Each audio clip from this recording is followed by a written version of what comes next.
Okay, we're going to convene the Committee on Finance to continue our budget briefings.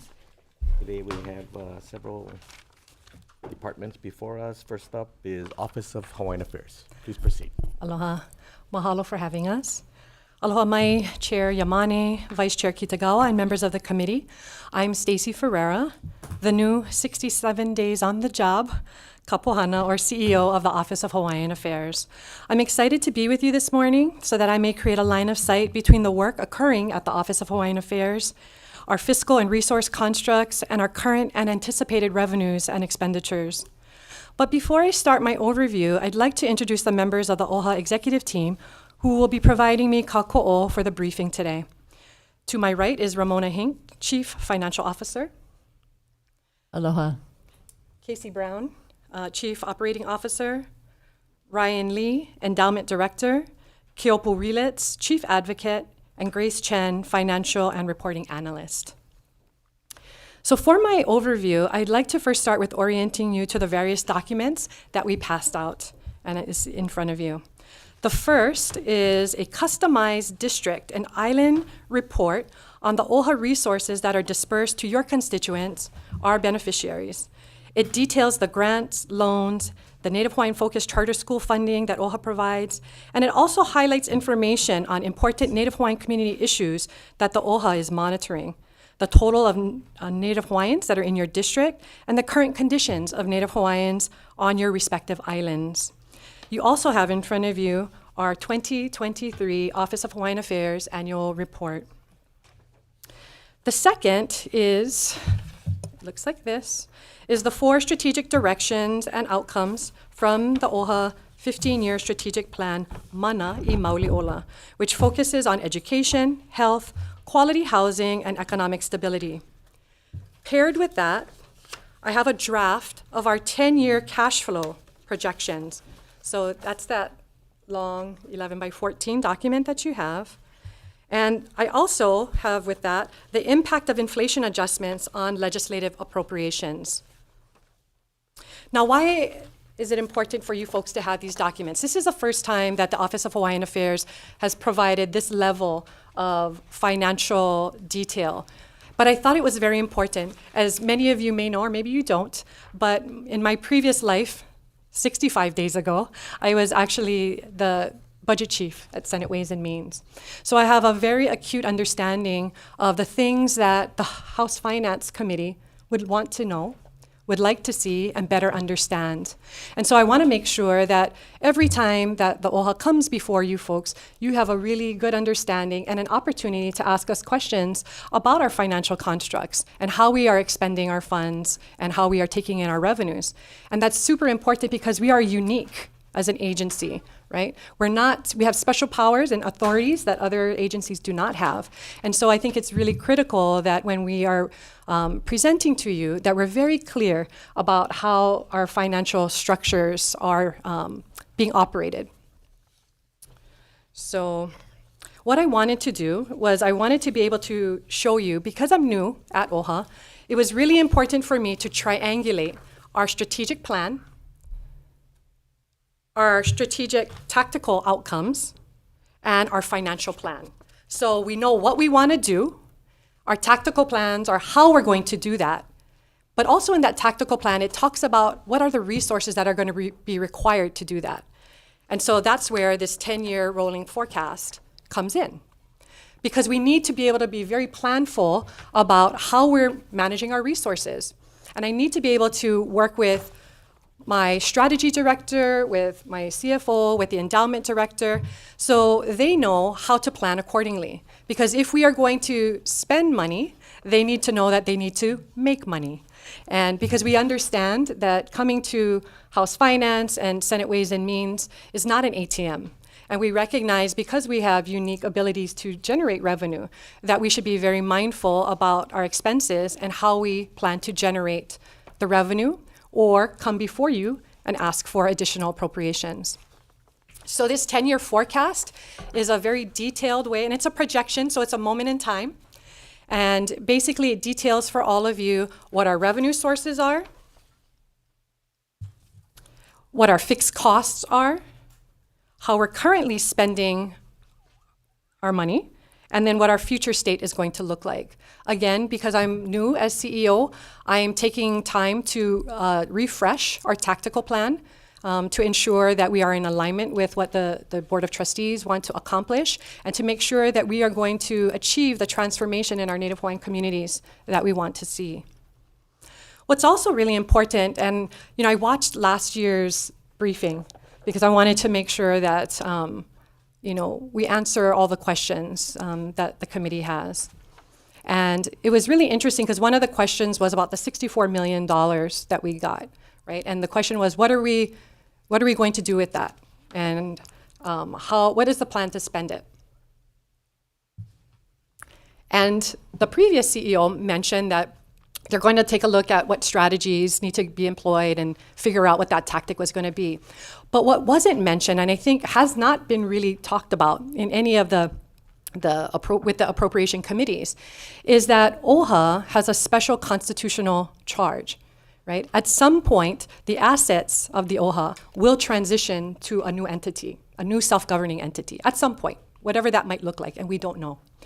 So we are almost similar to the state, or even to the House Finance and Senate Ways and Means.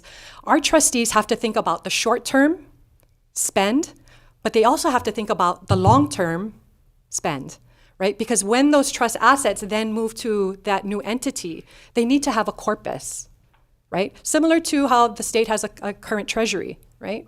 So they need to make sure that they're not only planning for and spending now for current beneficiaries, but they also have to think about the investment and how we are planning for whatever that future state might look like. Because the worst thing, and I think you all know this very well, you would never want to hand over assets with nothing in the bank, right? And so our trustees have to be very mindful. They're thinking about both of those things simultaneously as we're looking at. We get revenues, we get an appropriation. What is the best way to utilize it? And sometimes spending it right away is not the best, right? Because there is a longer range plan that they also have to balance. So that's why I wanted to make sure that you folks had an opportunity to see in much more detail how this lays out and how we are looking in a much longer term for planning for the OHA.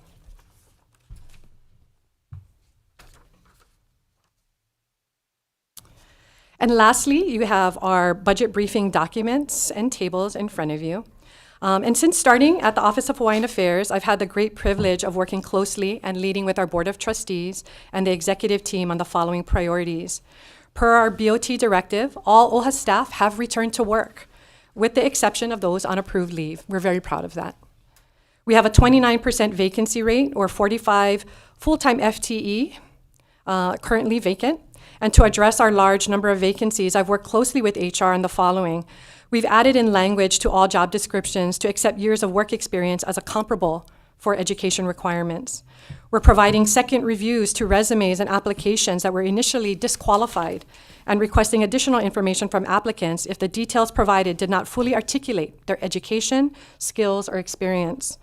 We're also going to be working very closely with Willie Kawai, Director of the UH Native Hawaiian Student Services, to establish a recruitment pool from the over 800 Native Hawaiian graduate students currently enrolled or expected to graduate. And we're going to use current vacancies and redescribe them for more strategic positions that currently do not exist to execute on our strategic plan. And lastly, we're not going to hire some of those vacancies, and we're going to use those salary savings to raise compensations for hard-to-fill, highly specialized positions, especially in those positions that we're not able to compete with the private sector. And none of these issues, these vacancy issues, are new to you or to anybody in state government. We've convened the PLT working group established by Act 226, and its sole special purpose for compiling a definitive inventory of the lands that comprise the public land trust. That group has met numerous times and will be preparing a report with recommendations, and that report is expected to be submitted to the legislature soon. We've committed $5 million to the Maui wildfire recovery efforts, specifically to aid Native Hawaiian survivors directly affected by the fires. We are working with Maui County and others to determine how best to deploy those funds to ensure the greatest and most sustaining impact for our Native Hawaiian families. We continue to work diligently and expeditiously on addressing the state auditor performance and land legacy audit recommendations. And we are one of the major funders of the 13th Festival of Pacific Arts and Culture, scheduled for June 6th through the 16th. And we're excited to represent the indigenous people of our islands at the festival. And those are just a handful of the highlights of the great work underway at the Office of Hawaiian Affairs. We appreciate the opportunity to share, and we look forward to answering any questions that you may have. Mahalo. Thank you very much.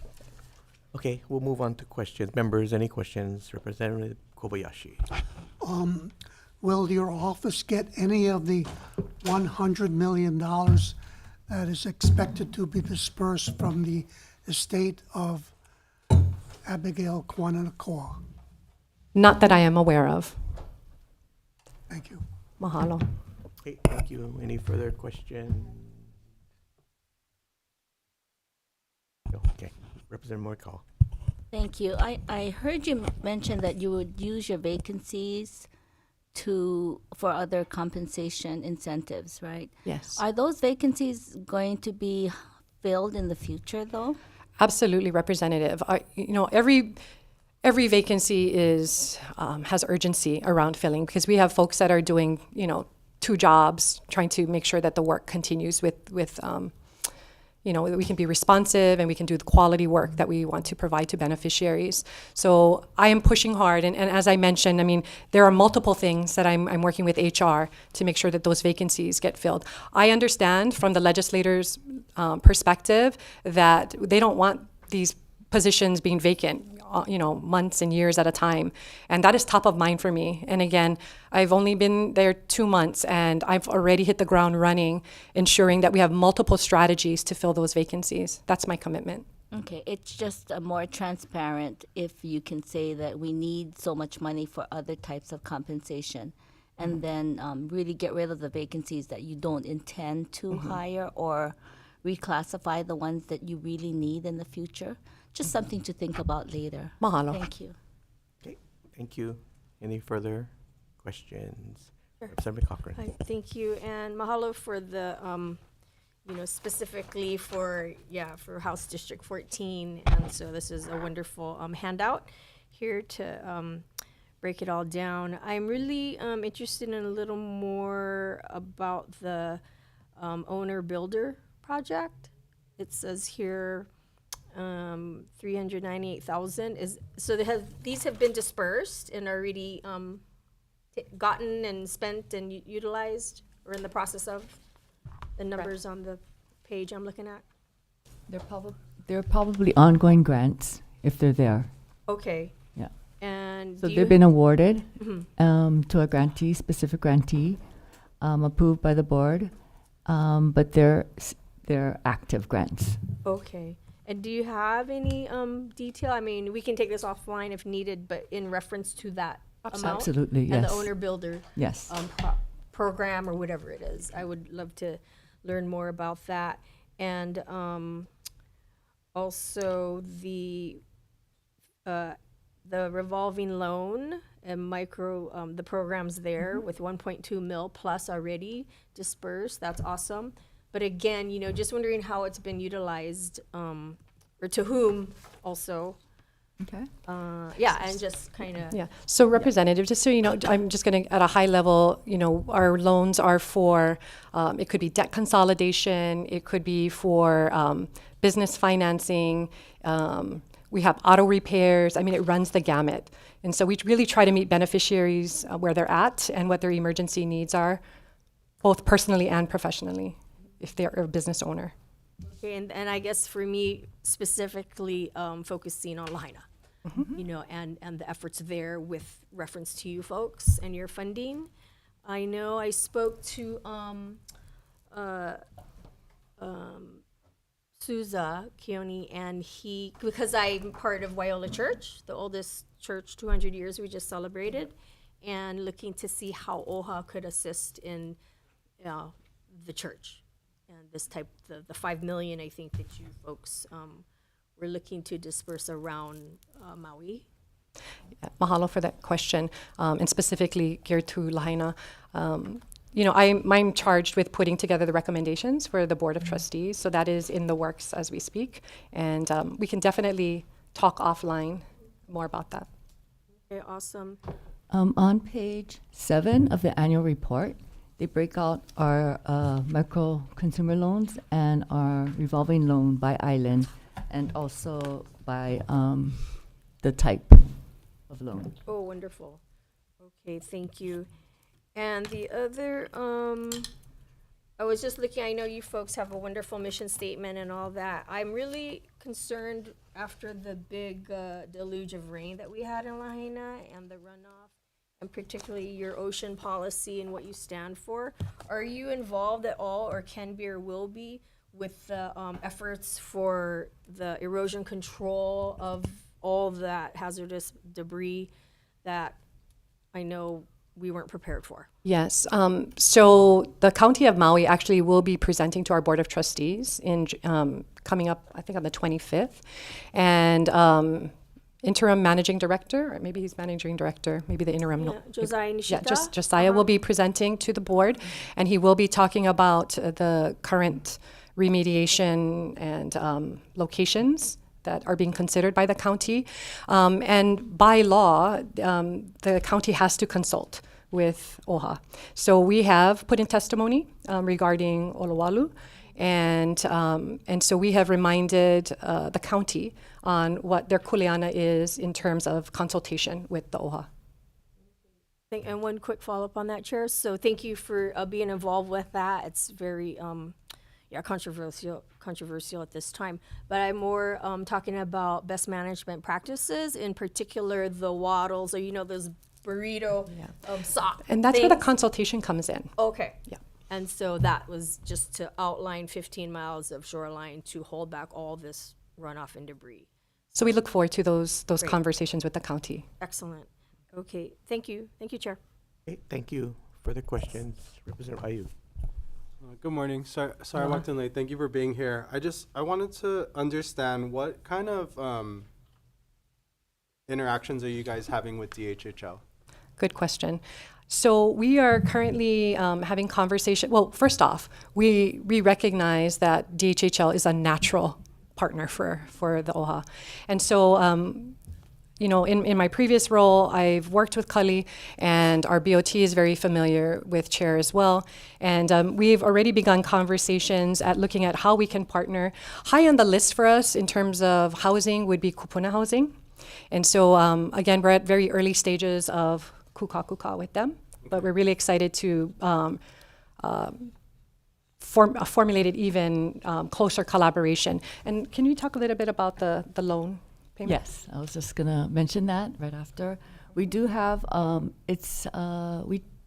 we actually help DHHL with their infrastructure, one of their infrastructure loans, revenue bonds, and so it's basically a grant every year that we pay on behalf of their revenue bond, $3 million a year. So the principal is $30 million over from 2017 to 2032. We had just recently refinanced a few years ago, and we saved 7 years off that revenue bond and $11 million. So right now we actually grant DHHL $3 million every year, and that's until 2032 And what's the bond for? for infrastructure. Where, what infrastructure? Where? I can provide you with a list Okay. of the projects. There's a ton of projects that they Okay. work on. Okay. And then is there any cooperation with them on Kaka'ako Makai or any other housing projects for which OHA owns land? So, as mentioned, right now, the highest priority in terms of housing, as we look statewide, is going to be around kupuna housing. Okay. And we're not going to go down the residential conversation for Kaka'ako Makai. So there's no conversation regarding that. It's senior rental housing, or It would be or highly sale? subsidized senior rental. Okay. And but can you specifically target Native Hawaiians or On is this- DHHL lands, yes. Okay, so that is what you're working with DHHL Correct. on. Yes. Oh, senior housing. Okay. Do you have a timeline on when they're going to deliver the units? Again, we're at the very beginnings of that conversation. But as a timeline starts to evolve, I would be happy to follow up with you, Representative. How many housing units has OHA delivered in its program history? We're new to the land housing game. So right now the number is 0, but we hope to change that trajectory. And again, that's why we were super excited to be, talking with Chair Watson. Okay, and then as far as any other departments like DOE for education, do you guys have any interactions, or is there any coordination between any other departments and how you can serve Native Hawaiians? We do secondary, kind of post-secondary scholarships to them. So we do have a budget for that every year. So we provide over $6 million to the Native Hawaiian focused charter schools. There are 17, I think, across the state that we fund. So that's a huge lift for them because they're severely underfunded. And then there are various partnerships that we have in research and advocacy across the board, whether it be DOH, DHS, DOE. There are many. Okay, and then I'm looking at the grants serving Oahu. You guys don't do anything with CNHA? Not currently. Yeah, but we have in the past. Yes. Okay. Yeah. Okay, what kind of partnerships are you guys doing with them if it's not grants? So currently we're not, as Mona said, Okay. but previously it was in grants. Okay. Right. We did emergency financial assistance with them. Okay. Okay. Thank you very much. Thank you, Chair. Mahalo. Thank you. Any further questions? Vice Chair. Thank you for being here. Thank you. Kind of on the lines of housing, I've had community members before ask about this and wondering what OHA might have as far as projects or programs that either, in addition to what you talked about with the kupuna housing, but other programs or projects that you might have going on for those who are Native Hawaiian who are not 50% Native Hawaiian and cannot qualify for DHHL housing assistance. So, are there any programs that OHA offers for housing, whether it's rental or home ownership, those things? Absolutely. Yeah. So we have given grants to organizations that help our Native Hawaiians to get home ownership ready. So that's one opportunity. And then we also have our Native Hawaiian revolving loan fund. So we do assist with home ownership in giving them the funding to be able to down payment assistance, things like that. Anything else? And we did rental subsidy. I mean, that was a big one for us during So COVID if especially. people are inquiring, do they just reach out to OHA directly Please to do. see if there's programs that they can qualify Absolutely. for? And if they go to oha.org, you can find all of the different types of programs and services that OHA provides. Okay. Yes, we would welcome that. Okay, thank you. Thank you. Representative Kobayashi.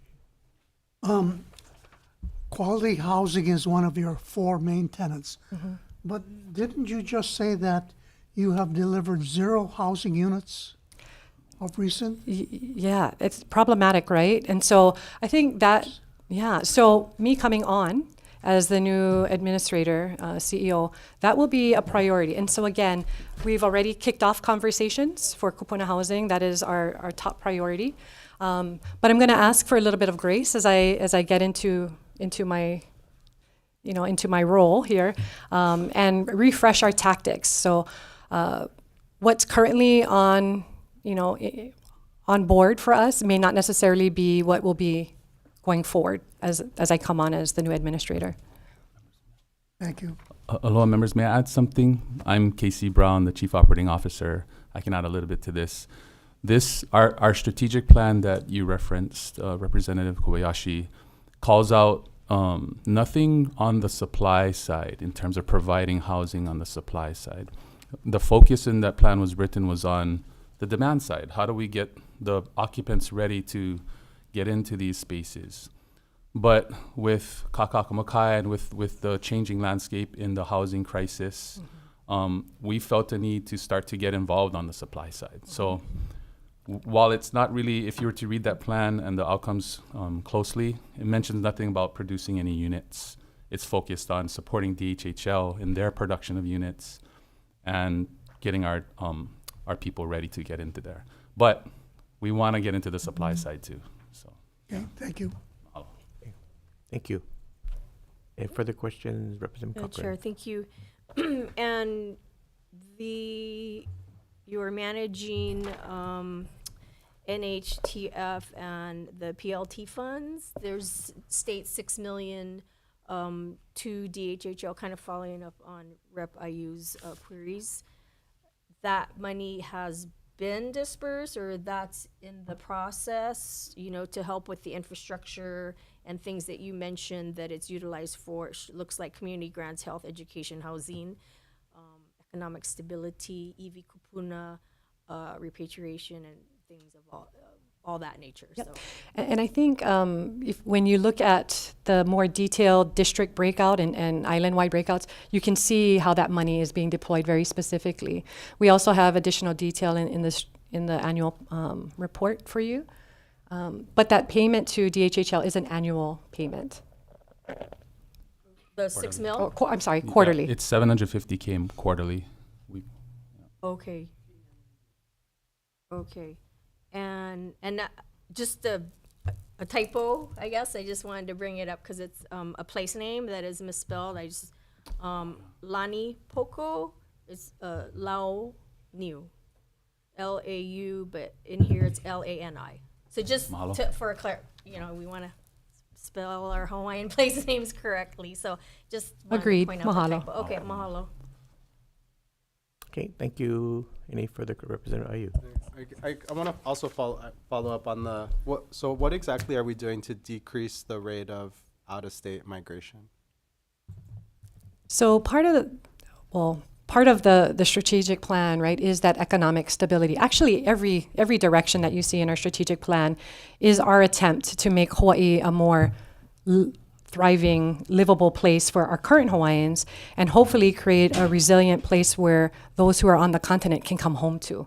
Okay. So by constitution, our funds have to be spent here in Hawaii. Okay, so we can't go out of state and do outreach or anything. It specifically states that it's for the residents in the state of Hawaii. Okay, thank you. Okay, thank you. Further questions? Okay.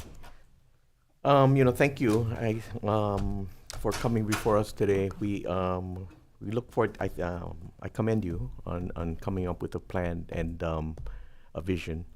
I know there's always a work in progress kind of thing, but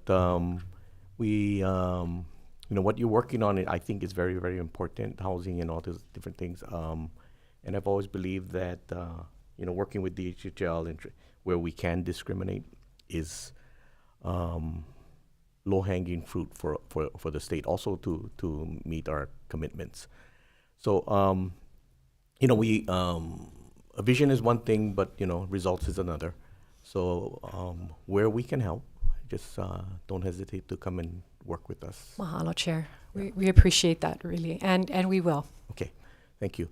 If you have any closing remarks or anything? No, I just want to mahalo you all for your time, and again, we will make ourselves available for any questions offline, and are always willing to follow up and spend time to kuka. Okay, thank you very much. We're going to recess and get ready for the... Mahalo. Yeah, thank you. Mahalo.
Okay, we're going to reconvene the Committee on Finance to continue our budget briefing. Next up, we have the Department of Taxation.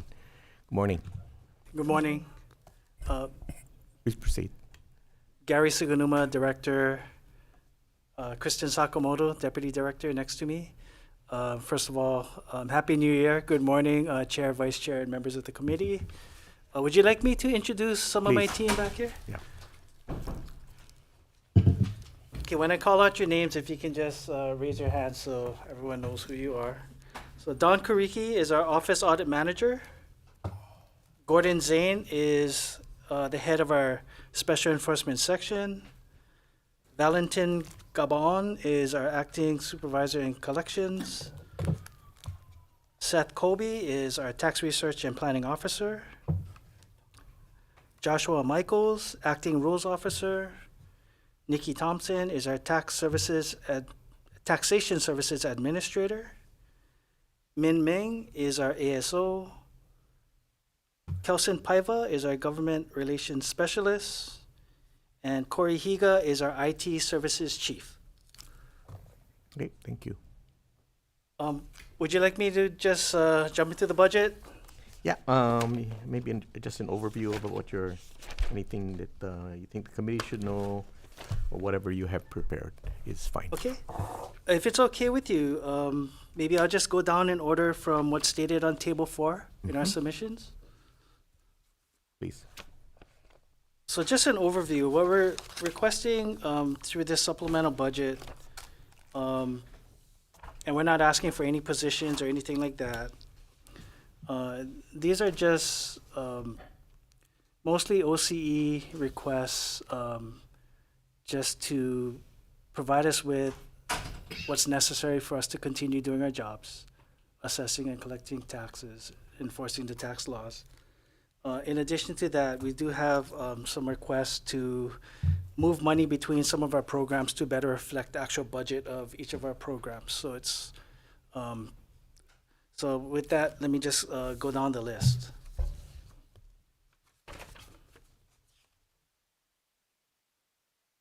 Okay, so the first item is an additional request for OCE for our compliance division, $101,970. Most of it is to continue membership and subscriptions that provide valuable data and information needed for the administration of tax laws and to help us collect tax revenues. So one notable subscription that we believe is really important to maintain is our membership to the Multi-State Tax Commission. Last fiscal year, for example, through our subscription and our membership to the MTC, we have access to audit findings on multi-state corporations that directly resulted in $1.9 million in assessments. And we also have access to referrals from the MTC on their volunteer disclosure program, which resulted in 32 volunteer disclosure cases here in Hawaii that brought in $1.8 million. So that's why we believe that subscription in particular is very important to maintain. The balance or the rest of the request is for travel and training for our compliance personnel. And this is to attend Federation of Tax Administrators and MTC conferences on the mainland. It's important for us, to send a couple people there so that we can be updated and kept apprised of, national trends in tax administration, find out about new industries that may not be paying their taxes, and to find out about new and ever-changing tax schemes and fraud schemes. The next item is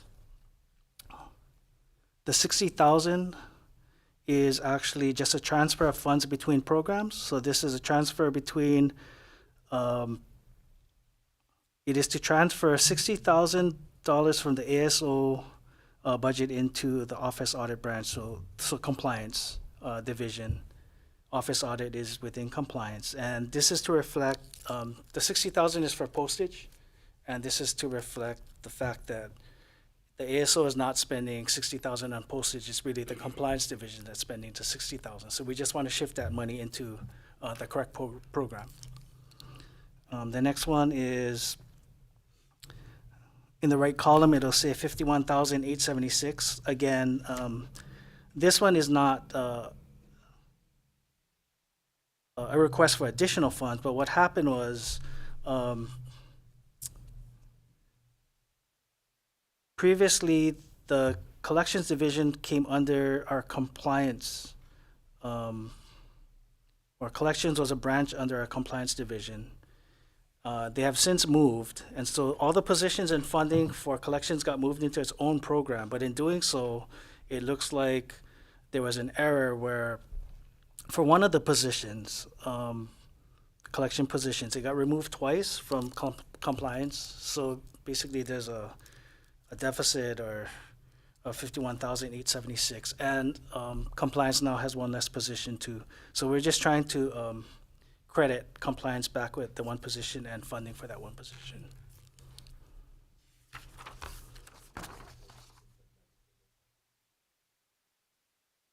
Okay, the next item on the right column, it'll show 199,200, and this is for OCE for our collections branch.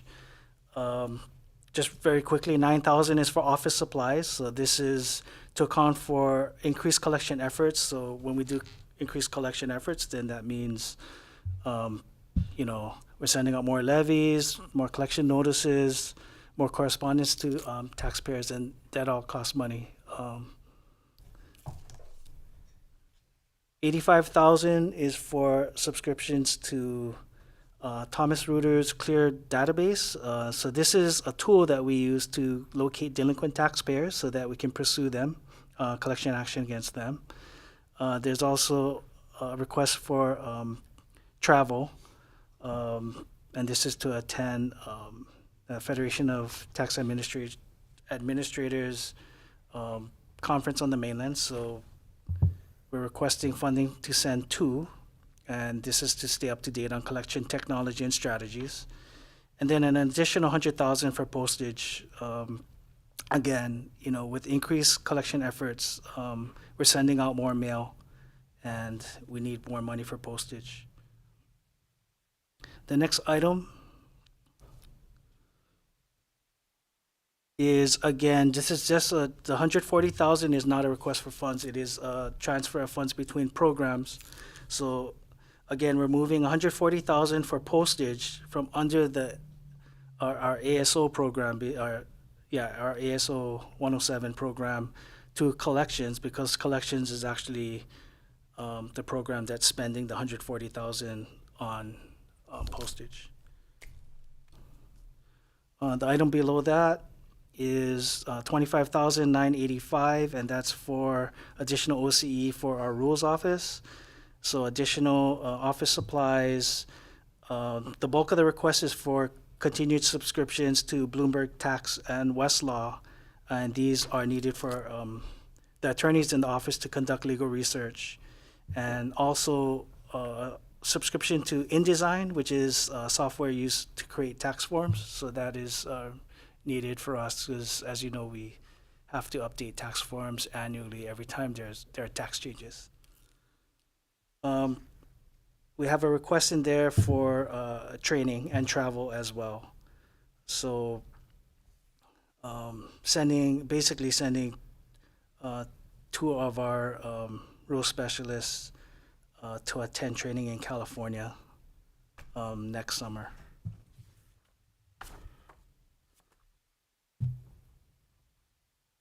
The next item is additional OCE for our ASO office, 98,000.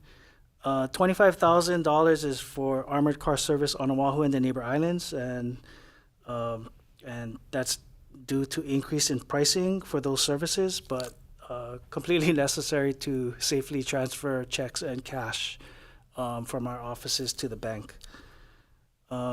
55,000 for security installation and equipment, and that's to secure our building from threats from irate taxpayers or other people that venture into our building that may not be mentally stable. But we've had incidents in the past that has prompted this request. And so, WAM did have some questions about this request. So just let me tell you that the $55,000 that we're asking for resulted from an original request by one of the managers to secure the public windows upstairs on the second floor with bullet-resistant glass.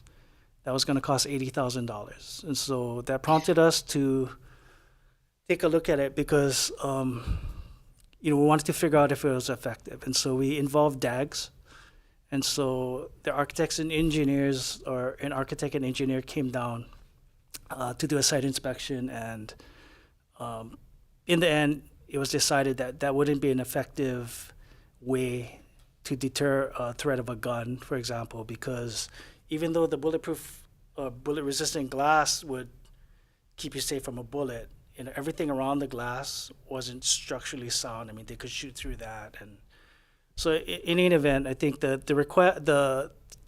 recommendation from DAGs and their experts was to put in an alarm system, cameras, panic buttons, and that. And so that's what our request is.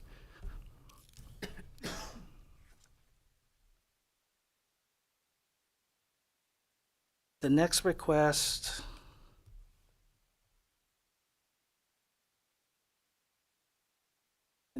is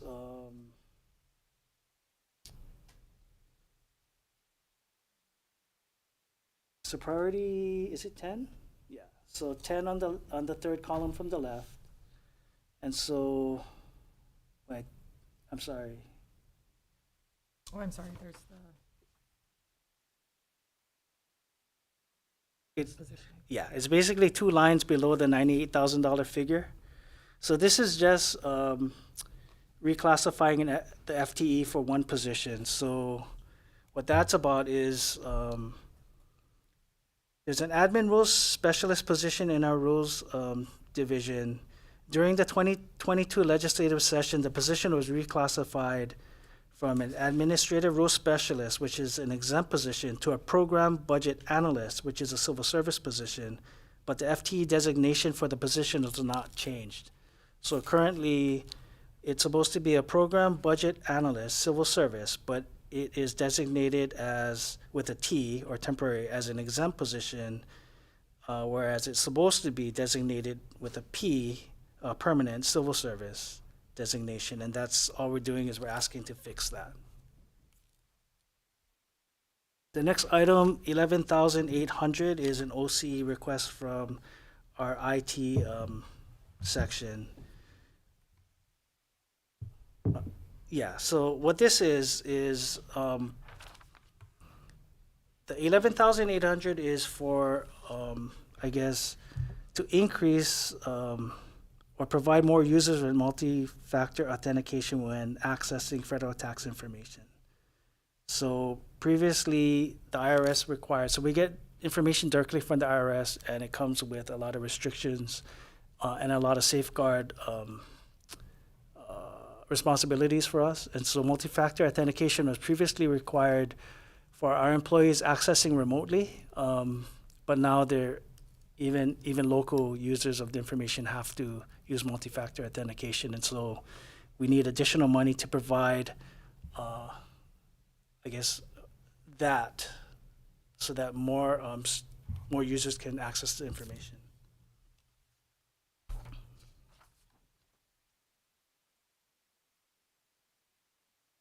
The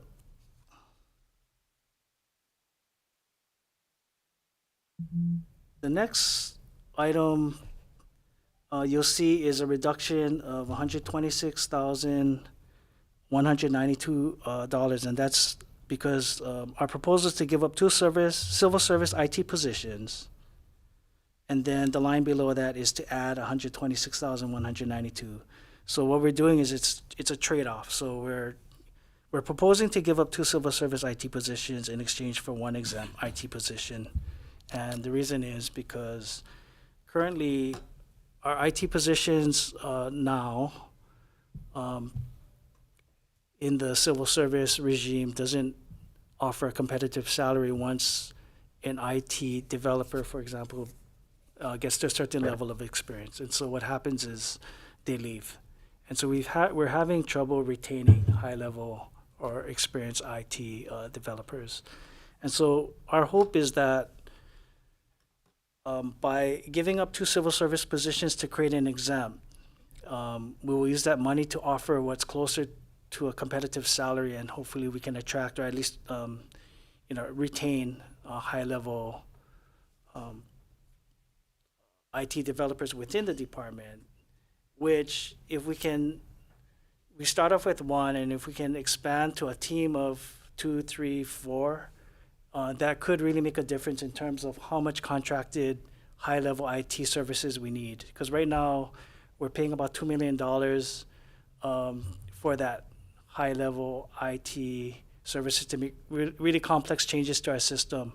And so what we're trying to do is build in-house expertise so that we don't have to spend that much to contractors. And then the last request, $50,000, is for OCE for our tax research and planning office. So this is license renewals for software programs that are needed to provide meaningful and accurate statistical and economic research data to aid in revenue projections for the state. And so, as you know, that office prepares revenue projections. It also provides direct support to the Council on Revenues. And by doing so, it benefits also BNF in their budgeting, and also you folks, right? Because whenever you ask for a revenue impact on a bill, we can get you the most accurate information and the best estimate. So that's our list of asks. Okay. Thank you. Your members will move on to questions. Any questions? Okay. Represented by you, followed by Kilo. Okay. Thank you, Director. I have a question on the change of positions. So why does it need to be a temporary IT position? You don't want to make it a permanent position? The trade-off? Yeah, the trade-off. Yeah, so it would be an exempt. And so I think in Exempt terms of position. classification, it'll be designated as, Exempt positions are temporary positions. Is that what we're? yeah, but it's not, how do I say this? I think all exempts are designated as, with a T, as temporary. But the intent is not to have it as a temporary position. It's if we can get the positions, we want to keep them permanent, but they'll be exempt.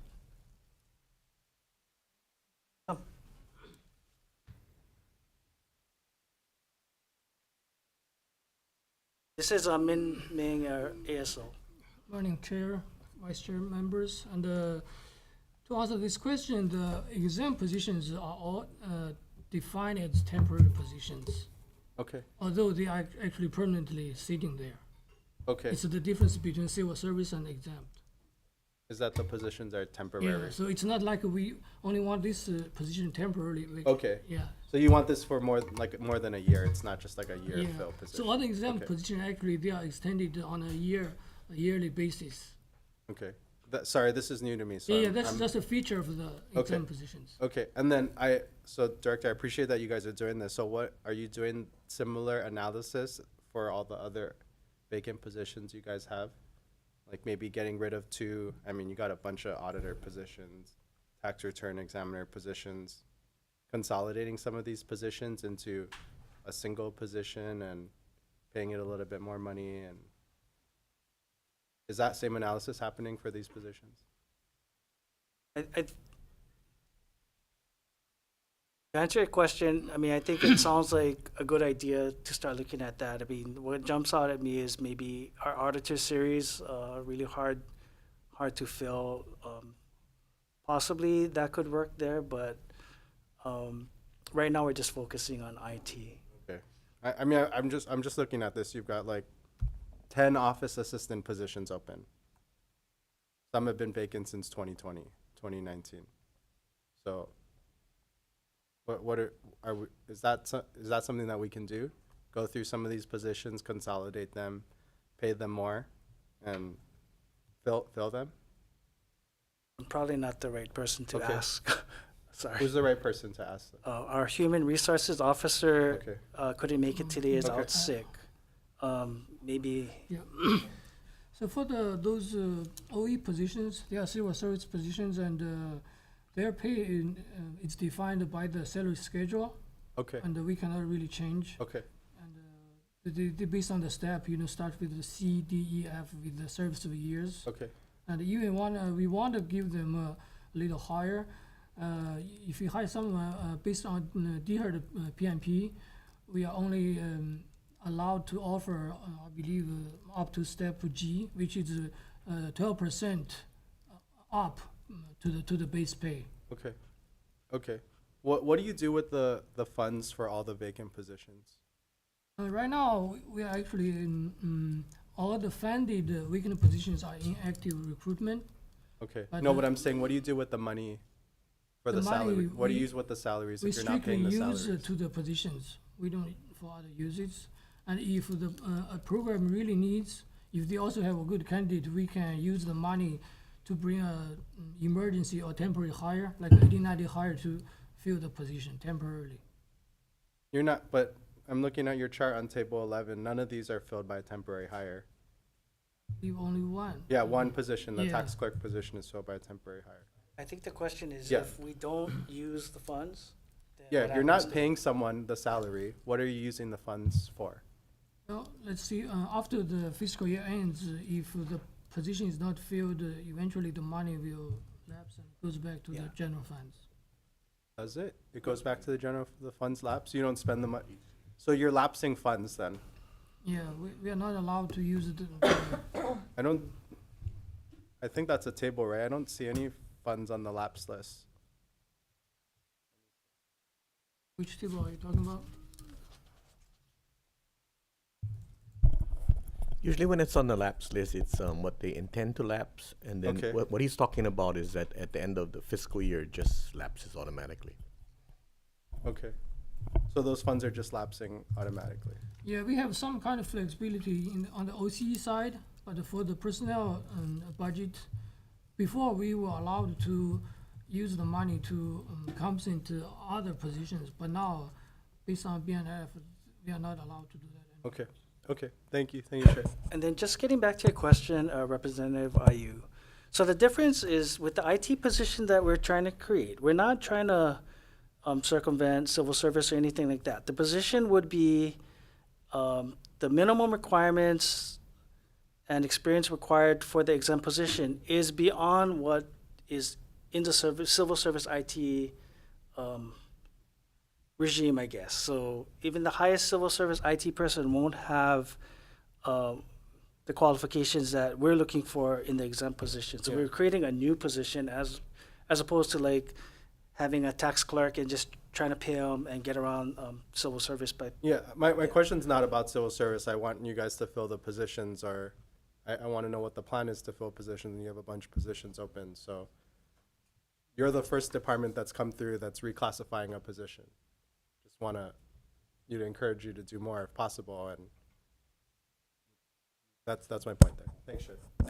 Thank you. Any further questions? Okay, Representative Garrett.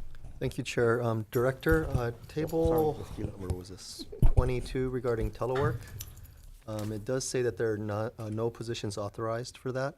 Is this because there are login or security issues with accessing your network? Do you require your employees to physically be in the office to access that? that's one reason. I think, truthfully, the simplest reason is because when we came in last December, under the prior administration, no one was allowed to telework. And so we kind of kept that in place. We are exploring limited telework or remote working privileges that we hope to roll out soon, but this would just be for emergency type situations. So for example, right now when the legislative session is starting up, we have our rules office and tax research and planning office. They become very busy, preparing testimony for you folks, revenue estimates. So then the manager's concerns are that, what if an employee who otherwise feels okay comes up with a runny nose and is coughing a little bit, they're not supposed to come to the office because they can't get everyone else sick. But if they can still be productive from home, then they can isolate at home, but we could still have them working. And so we would like to have something like that in place. And then beyond that, I think we don't have enough laptops to allow a large portion of our staff to remote work. And then there are security issues which IT will have to work through if they're accessing confidential taxpayer information from home. Thank you, Director. Thank you, Chair. Okay, thank you, Representative Kilo. Thank you, Chair. Thank you, Director. I have a question. Is there a federal mandate for minimum staffing requirements in your office? Not that I'm aware of. So the feds don't require any amount of minimum staffing when it comes to collecting of taxes or auditing? No. With vacant positions, is it the belief that we have the money allocated, but with the vacant positions, no income taxes being collected on some of these positions? Would that be correct? So if I understand your question correctly, definitely if we had our positions all filled, we could do more. So Right. we could provide better customer service, respond to more questions quicker, in terms of collections, yes, we would have more, because we need people to work and go after the tax debtors. And so, yes, we could do more. But, we're doing the best we can with what we have. Everyone's working hard, and, money's still coming in. We're still doing our job.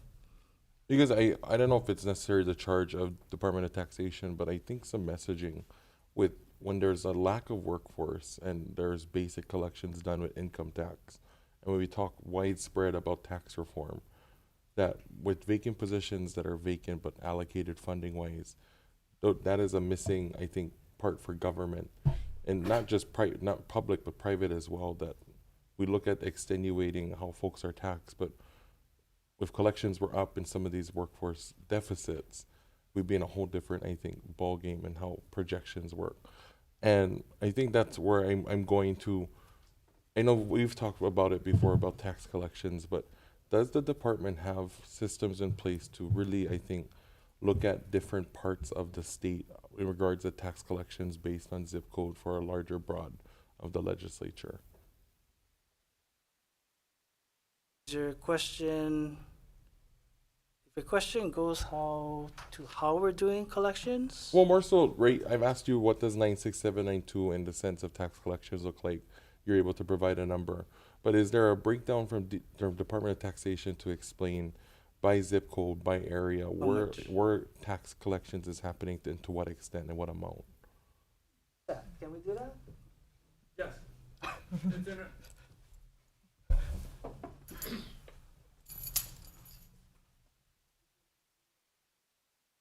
This Yes. is Dr. Colby, our tax research and We- planning officer. We provide income tax collections by zip code. It's in the back of one of our annual reports, and we're happy to provide it to you after this. Yeah, because I think what OHA did was, I don't want to put more burden on the department, but I think that is something interesting to communicate explicitly with the legislature.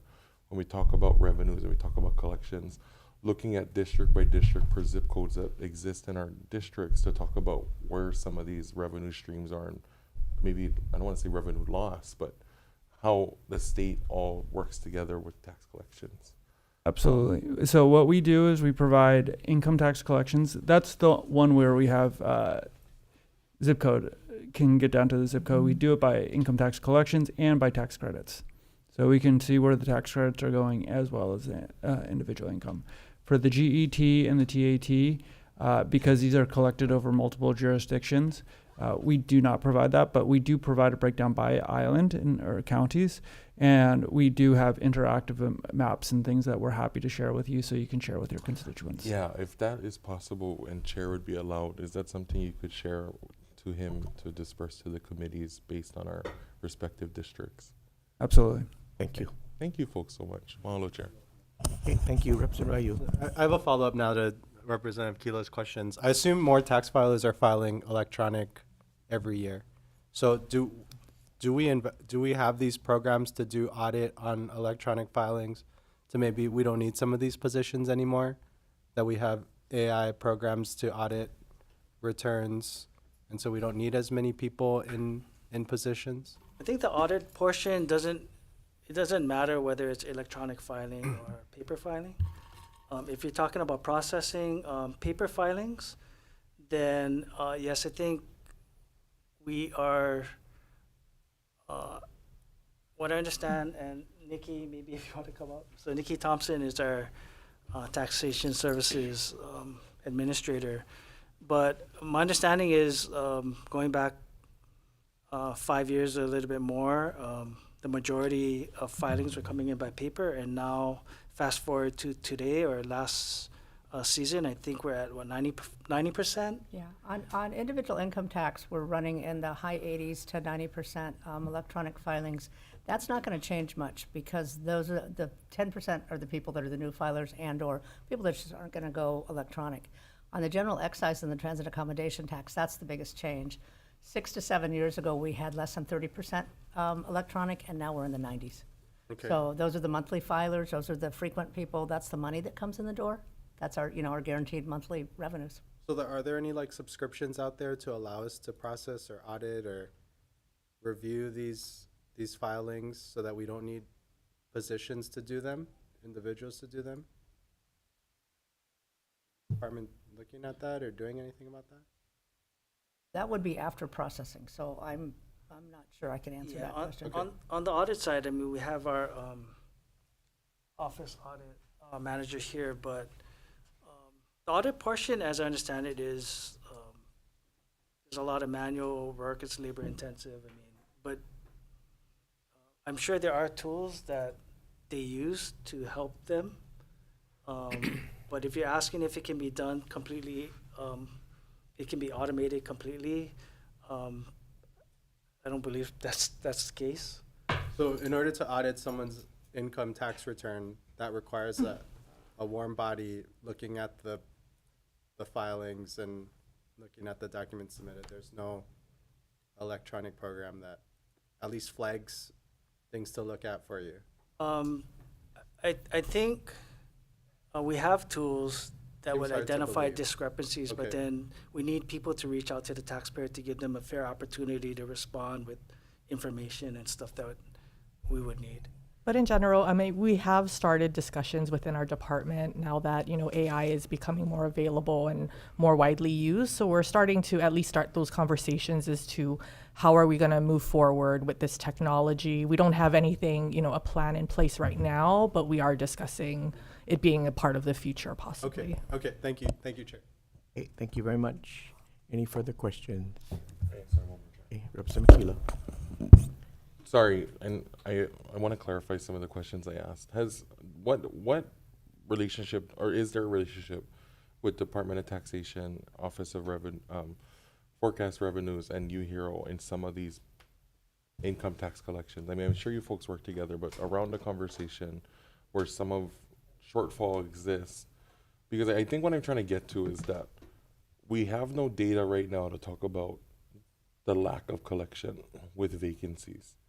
And I don't know if that's the charge of DOT, but I was just going to tell Rep. Garrett, I think it would be an interesting report to culminate, to talk about how we look at tax collection and where our shortfall is in correlation to vacancy of, because I always talk about when I look at HPD, that the fact that those positions that are vacant, over 200 positions, that alone is tax collection not happening, and it just continues to sit there. And I feel when we talk about the burden of taxpayers, but there are no other ways to collect because the shortage of workforce, the folks who are working are now bearing the burden of the lack of people not working. Does that make sense? I think if you're asking if there's a way to determine how much tax dollars we could be collecting if we were more fully staffed, I think that's I don't know how you would do that. I mean, we could have more people staffed that could be making more efforts to collect delinquent taxes. That doesn't mean that the taxpayers have the money to pay them.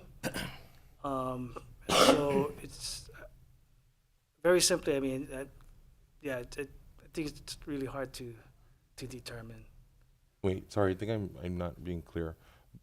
When we look at how we've had to continually raise taxes because we're always in a shortfall, some of these agencies and departments with 200, 400 vacancies, I mean, those collect over thousands and thousands of job of tax that is not collected, but allocated and budgeted.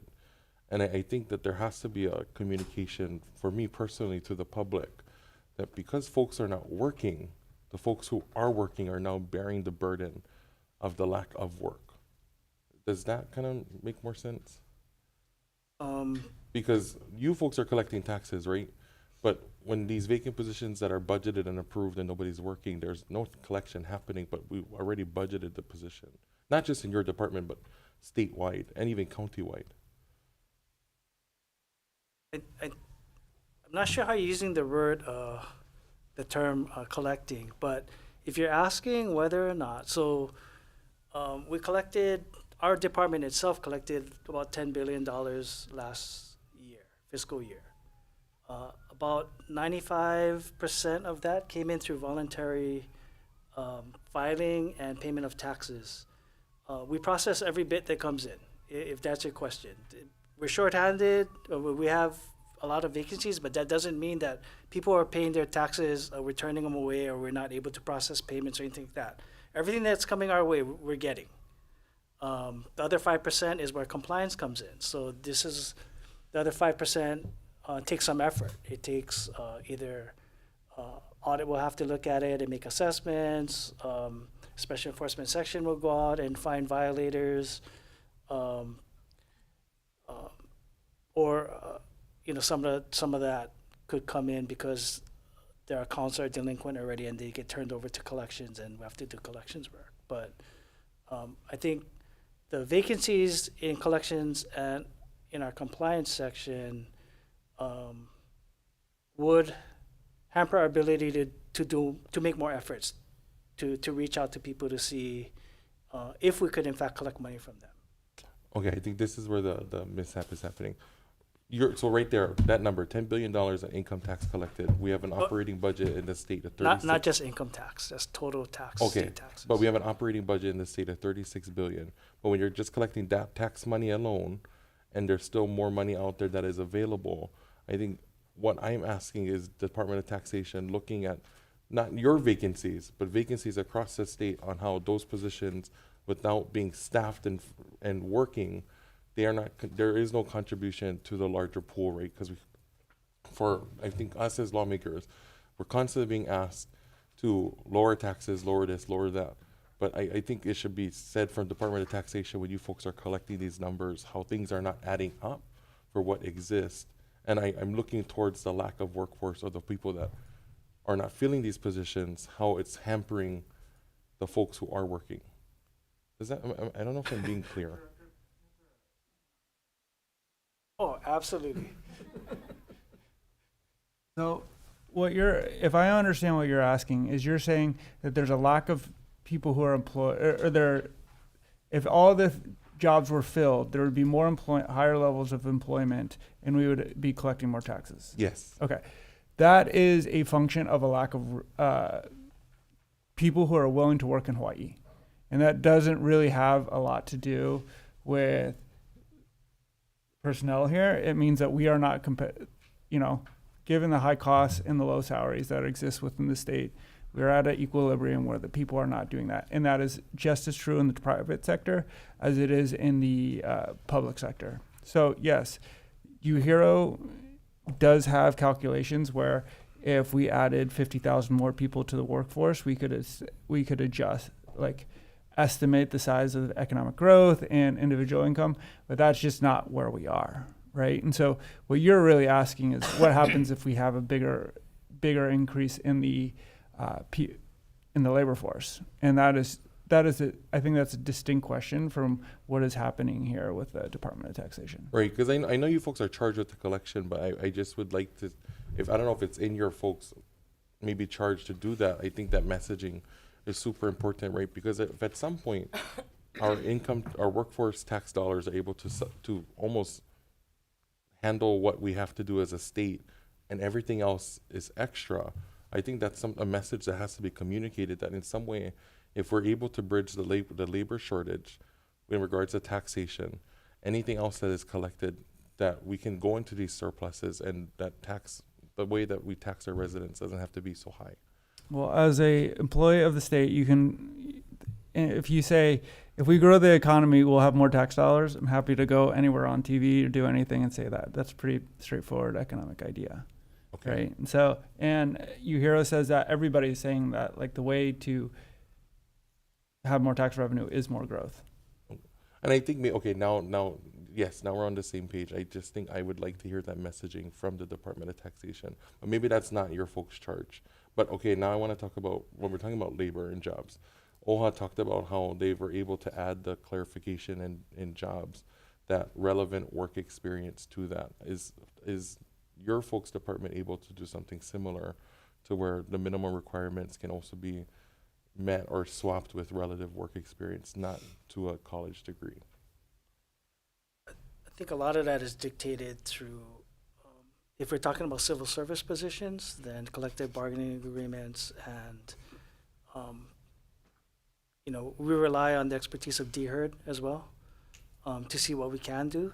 So where we can and where we feel like it's easier to fill positions, if we made it easier for people to qualify, we've tried to either downgrade a position so that we can get somebody into the position quicker, or we would have to work with DHERD to make sure that any adjustment to the minimum requirements for the positions they're okay with, and it doesn't violate any union contract. Sorry, I know that was a little hard conversation, but thank you guys for working through with it. Thank you, Chair. Thank you. Okay, thank you, Representative Cochran. Thank you, thank you, Department.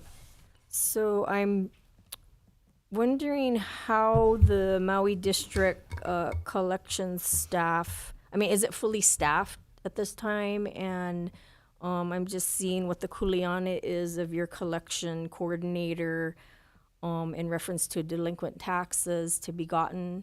So I know there's a huge delinquent tax on Maui. So are you folks involved in trying to address any of that? Are aware of any ongoing hardship in collecting taxes in Maui County? Yeah, so to answer your first question, the Maui office is not fully staffed. Staffing is a problem here on Oahu, but even harder on the neighbor islands, for sure. It just seems like they have a lot smaller pool of possible candidates to fill those vacancies, and so Maui is no different than Kauai and Big Island. So that's the first part of your question. The second part is we still are trying to collect. We have collectors on Maui. They're still working, but in light of the Lahaina wildfire, what we did was we advised taxpayers there that they could seek on a case-by-case basis relief from, for example, tax filing deadlines, penalties, interest, if they can demonstrate that they've been adversely affected by the fires and therefore are not able to make timely payments. And so if you're asking about specific numbers in terms of how that hardship has affected the collections, I don't have that with me. But Okay. I'm sure there are amounts out there that we're not able to collect right now due to hardship from the fires. Yeah, I think, I guess my question is more in relation to working with real property tax on the county level. Or do you interact or assisting them in any way in delinquent taxes? We don't. That's within the purview of Maui County on the property taxes. But we do have a relationship with Maui County because we do share data on the But yeah, we don't have any direct relationship in enforcement of. Yeah, I think, and I am specifically looking at the TAT, actually. So I know they're needing support to assist in that revenue. Anyhow, trying to figure out. I mean, where currently that- we provide them with data from our TA filings. So on a monthly basis, we provide that data to them, and some level of support in interpreting that data, and you know, they use that as their basis for collecting their TA. But yeah, that's the current relationship we have with them. But I'm wondering, due to staff shortages, as you're mentioning everywhere across the board, their hardship has bearing on that. And so can somehow telework of some sort assist with that, do you think? I've not heard, at this point, I'm not aware of any particular situation where because someone's unable to get to the office, that's why they're not working.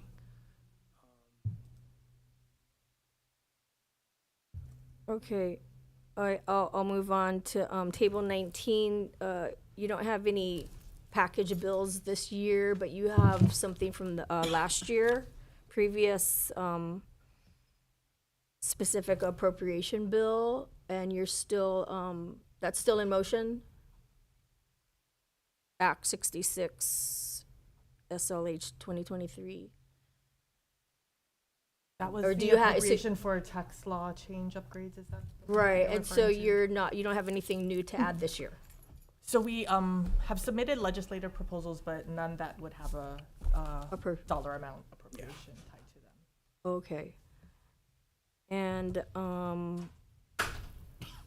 I know that you folks we're at the DRC, at the Lahaina Civic Center, to assist the community. I'm just wondering, what type of information have you heard from community challenges? You know, what did you learn from your staff that had been there to assist the community? Yeah, so we had staff from our Maui district office attend the DRC in Lahaina. I believe it's we recently stopped sending because the traffic had slowed substantially, I guess. They were only getting a couple people a day. But my understanding is a lot of people would come in and, you know, some of them would have specific tax questions that were addressed on the spot or they would be referred to the Maui district office for more assistance if needed. And a lot of the I guess people that came through were directed to other agencies that did, you know, that could help them with things other than taxes. So to answer your question, I think it was a wide variety of things that people were asking, and yeah, I was very pleased. Without complaint, the Maui office stepped up and wanted to attend and help. Yeah, and I appreciate that. So just real quick follow-up, but was there anything really glaring? I would suspect probably, you know, can we, you know, postpone the payment or have a payment plan? Or, I mean, because now we have places that are no longer there and, you know, they're expected to pay taxes, and I'm sure, you know, like you said, penalties and interest and what have you've worked with. I mean, to answer your question, nothing communicated to us in terms of a common ask or other than,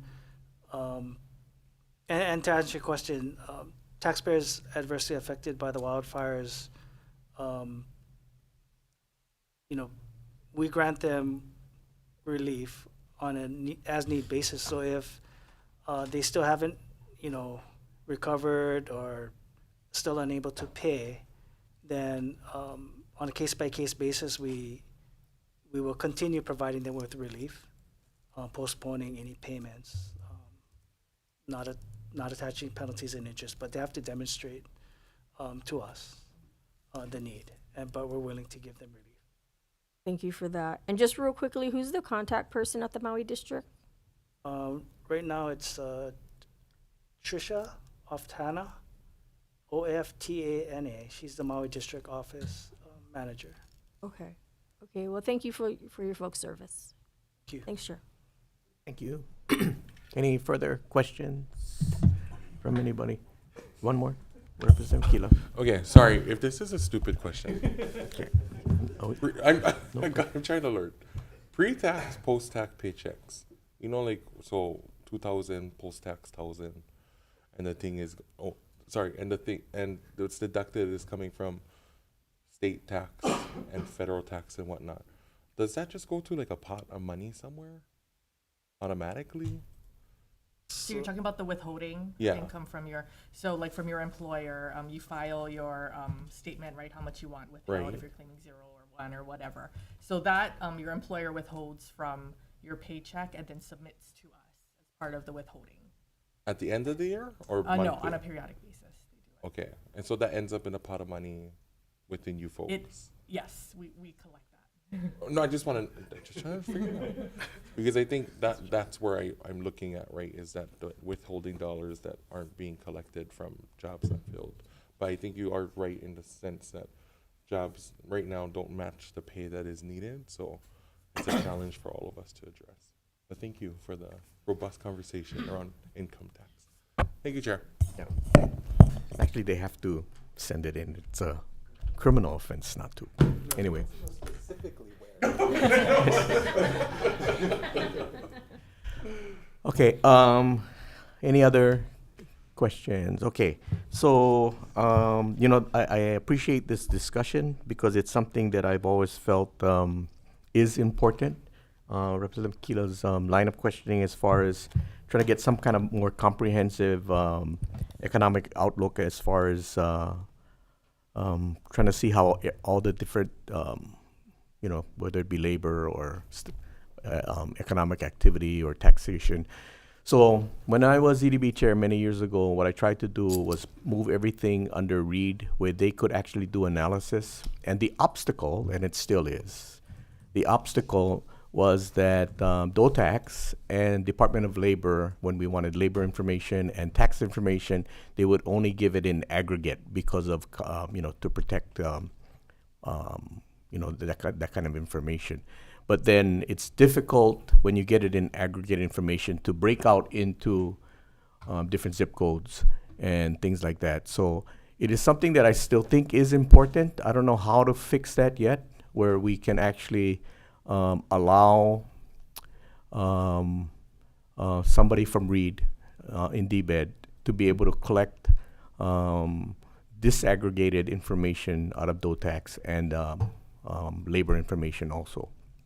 Because there's security issues with those kind of things too. So Seth, I don't know if there is a solution to that or whatever, but I've always thought that would be important if we could have that, just one entity kind of going. So even so we were trying to do things like because your employees are held to a higher standard. So I said, what if that person in READ had to comply with the same standard, and we didn't get anywhere with that. But again, unless we are able to have that compiling of information, what Representative Kila is talking about is very, very difficult. So I just bring that up because maybe you guys or somebody can start thinking about that and figuring out how we can pull that confidential information into one area and be able to do that kind of analysis. You don't have to answer now. So the other part, when we're talking about labor, one of the things that I've been, I think I did talk to you, Director and Deputy Director, that one of our concerns going forward for all of government and private sector too is that we have a shrinking workforce age demographic, and with that we got to figure out how we're going to continue to provide services with a smaller workforce. So part of what Representative Ayu was alluding to is that, right, we got to figure out a higher compensated workforce to do maybe higher level work and still provide the services that we need. And because, right, part of it is retention, right? So if we don't pay enough, then we lose them, right? So that's all that has to be taken into account. So part of it is, you can work with the finance committee to do some of the things like what you're doing in IT, but some has to be done through DHERD, and I know they're listening. So, right, that kind of thing statewide with all the departments has to be a conversation that we need to have quicker, because this problem is not going to go away where we just have less and less people because of the shrinking demographic of workforce age people, right? High cost of living, so they're moving. Which leads me to my final thing. So part of the solution is going to be, right, using technology and all these different things. So can you give us an update on your IT, your tax modernization system? Where you sure. at? Let me call Corey Higa. He is our IT section chief. Morning, Chair, Vice Chair, members of the committee. So our tax modernization project, the replacement of our legacy system, completed in 2020. Since that point, we've been working on continued modernization, keeping it updated, as well as building on top of the existing platform to add new features, functionality, making things more efficient for taxpayers. You've seen things like in the past 2-3 years, our updated e-services platform. We modernized that after the modernization project. This year, we're going through a code refresh, bringing the platform up to the latest version of the vendor application. That's a big effort for us, but we are committed to continue to keep it modernized after the completion. Okay. So is there any anything that you can report to the committee that is helping create more efficiency, or things that you're going to be working right with what we talked about earlier, shrinking workforce and coming up with ways to use the system to be able to compensate? Sure. Yeah. So one of the projects we did in the last couple of years was an automated levy project to kind of use our computer system to go through the decision process. There's a lot of criteria that we have to go through to decide who we're allowed to levy. And using the system to do that instead of someone manually going through that checklist. So those identify candidates that are eligible for levies, and then the auditors take over from there. There's other general things from payment, receipting, making it easier for our staff to see information, making it quicker, less clicks through the system. We did a refresh of the payment and receipting platform this past year, and that's just bringing it up to the latest version. And it just makes it more usable, makes it a little more easier. From the accounting side, a lot of our reports and reconciliation is done through the system, so it's not as much manually checks and balances as it was prior to the modernization project. Thank you. Okay. Yeah, thank you. So and collecting quicker, I think, is good for us. And I guess that this would be a DAG's question, but at the same time, when we're getting it quicker, then we're holding the money quicker in the treasury, and then supposedly they're investing, and we're getting interest faster, right? Because back in the day when we used to have to mail in the check to you guys, we'd send it at the last minute, and then you guys take like about 2 months to open it and put it in the bank. And so there's a float time. So we used to put it in an interest-bearing account, and I'm talking when I was private sector, and then hold it there for a while. But anyway, but now it's instant. So I'm hoping that the state is the one that's collecting that earlier and then collecting interest on and all those kind of things. Anyway, one of the things that actually, that's all I have as far as for you guys. But I just wanted to make one comment about Representative Keela's something to think about. you know, one of our problems is that when unemployment falls to around 2%, or we're kind of close to where we're at, and you know, the economists have told me this for years, and that it's basically we're at zero unemployment, because those are the people that don't choose to work, right, at that point. But the other number that that I track, and I haven't looked at it for a while, is the U6 number, which is the underemployed, which the feds track. And do you know if that number is up in our state right now or down? I've not looked at. Okay. Yeah, because that's the one that usually is the spread between the people that really don't want to work and the people that are underemployed, where they're just not making what they used to make or whatever, right? So that's kind of an important number. That's a number that you can look under on the federal unemployment website to get that number. Anyway,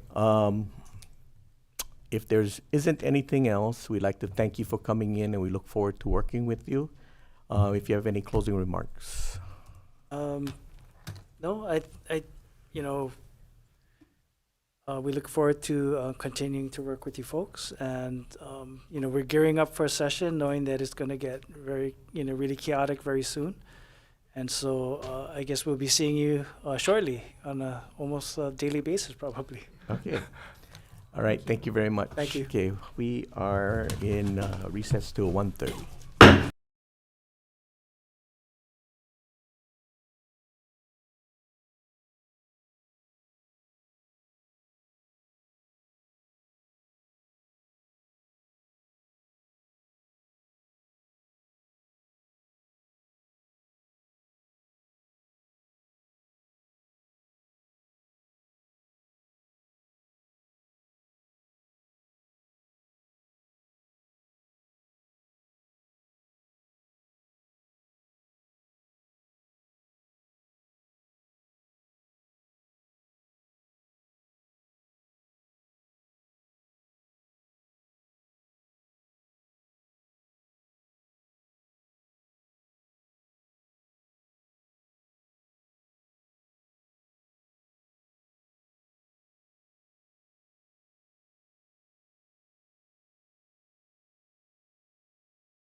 Okay, the Committee on Finance will reconvene its informational briefing.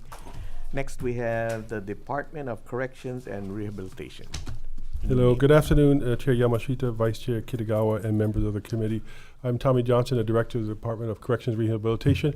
So before I begin, I'd like to introduce folks from my team and the heads of both HPA and CVCC. So to my left is our Deputy Director for, sorry, I had to make sure, is our Deputy Director for Rehabilitation Programs and Services, Sandra Munoz. To her left is our Deputy Director for Administration, Melanie Martin. To her left is our superstar BMO, Tessie Fernandez. Over my right shoulder is HPA Chair Fred Hune. And to his right is CVCC Executive Director Pam Ferguson-Bray. And we have some of our SMEs here. If you're too hard on me, I'll call them up. Okay. All right. In the interest of brevity, I would ask that you allow me to summarize my testimony to 6 pages. Unless you want me to read all of it, I will. Well, just maybe give us the highlights of what there you go. What Thank you think you. is important. Thank Appreciate you. it. Okay, so real quick, so an overview. As you know, Act 278 of the Hawaii Session Laws of 2002 paved the way to create the Department of Law Enforcement and redesignate the Department of Public Safety to the Department of Corrections and Rehabilitation effective 1 January 2024. With that redesignation, we spun off all of the law enforcement entities, deputy sheriffs, executive protection, narcotics enforcement, and our criminal investigation unit, internal affairs unit over to the DLE, who also accepted, if I'm not mistaken, harbors, a few dozen investigators from the Department of the Attorney General, and one more entity. For us, though, the change allows us to do a complete paradigm shift so that we can concentrate on corrections and rehabilitation. Law enforcement is one aspect of the criminal justice system, but it's not about corrections and rehabilitation, so it was never a good fit. So now we can concentrate all our efforts and resources on improving our programs, delivery of services, and have better outcomes. And if we have better outcomes, we can reduce recidivism, and if we reduce recidivism, we'll have safer communities. So I had some short-term priorities, 4 short-term priorities, 5 long-term priorities, and in short, the short-term priorities are to reduce overcrowding and improve the working conditions in our facilities and the living conditions for our inmates, to fill our vacancies, which we have about 1/3, and we'll get into that as we get into the tables. Expansion of mental health services statewide to improve delivery of services. There is a request in the budget you'll see for $45 million to address that. To update our corrections master plan, which was last updated in 2003, even though it's supposed to be a 10-year plan.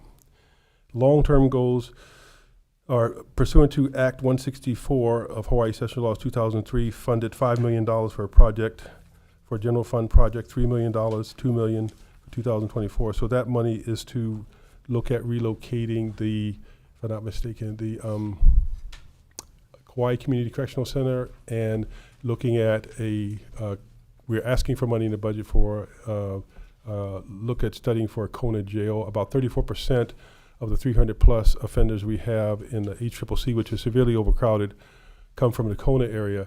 And as a result, they're detached from their families and the communities. And if we have a smaller jail in that community to be able to maintain some degree of connectivity, it's hard for some of the families to drive to 2.5 to 3 hours. They don't have a gas or they don't have a car sometimes, just to find out that we had to cancel visits because of shortages.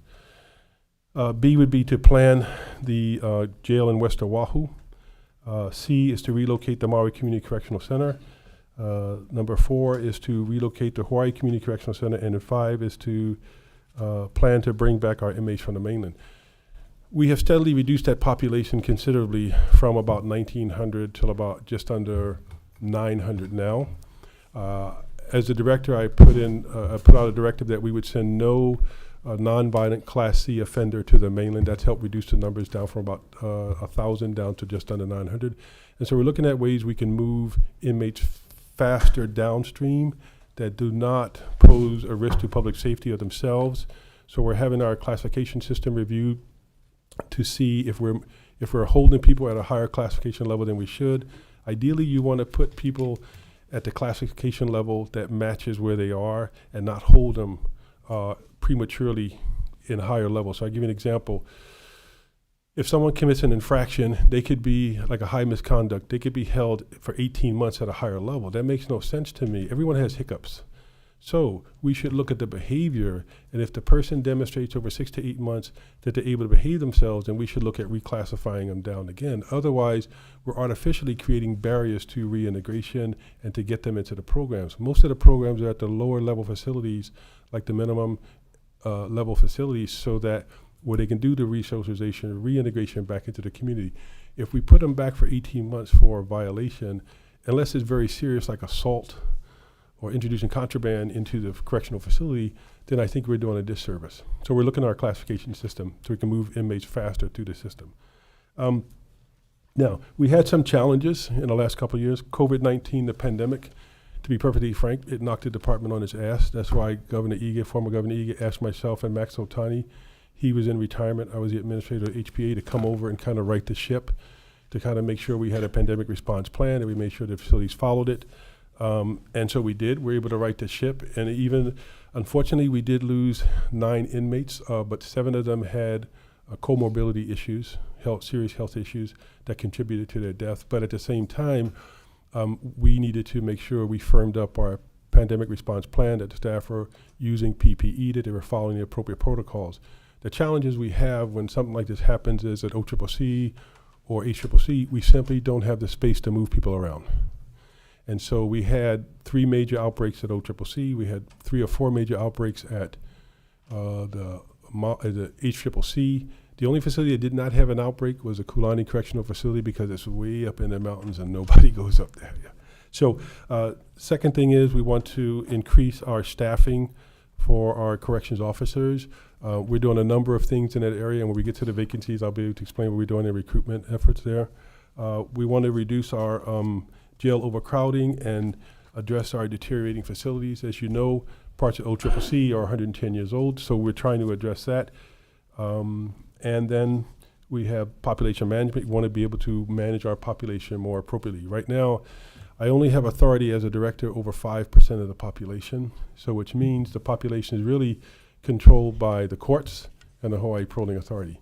The courts have jurisdiction over sentence misdemeanors, probation violators, and HPA has the ability to grant reduction in minimums, grant parole, revoke parole, or grant early discharges. I would have jurisdiction over those people who are cycling out of the system through work furlough only with respect to allowing them out to work furlough or extended furlough, and some of the pretrial population where we would put them under electronic monitoring or supervision with the approval of the courts. With respect to federal funding, we received $55.5 million in ARPA funding. As of the end of November, we have spent about $39.5 million. That leaves about $16 million. We will expend that $16 million before the end of this calendar year, as is required. There is a link there in number 3 to our non-general fund report. Our budget requests for fiscal year 24-25 are $434,000 at table 6, which we'll discuss when we get there. And we have some requests primarily to address the rise in utilities, electricity, water, and sewer.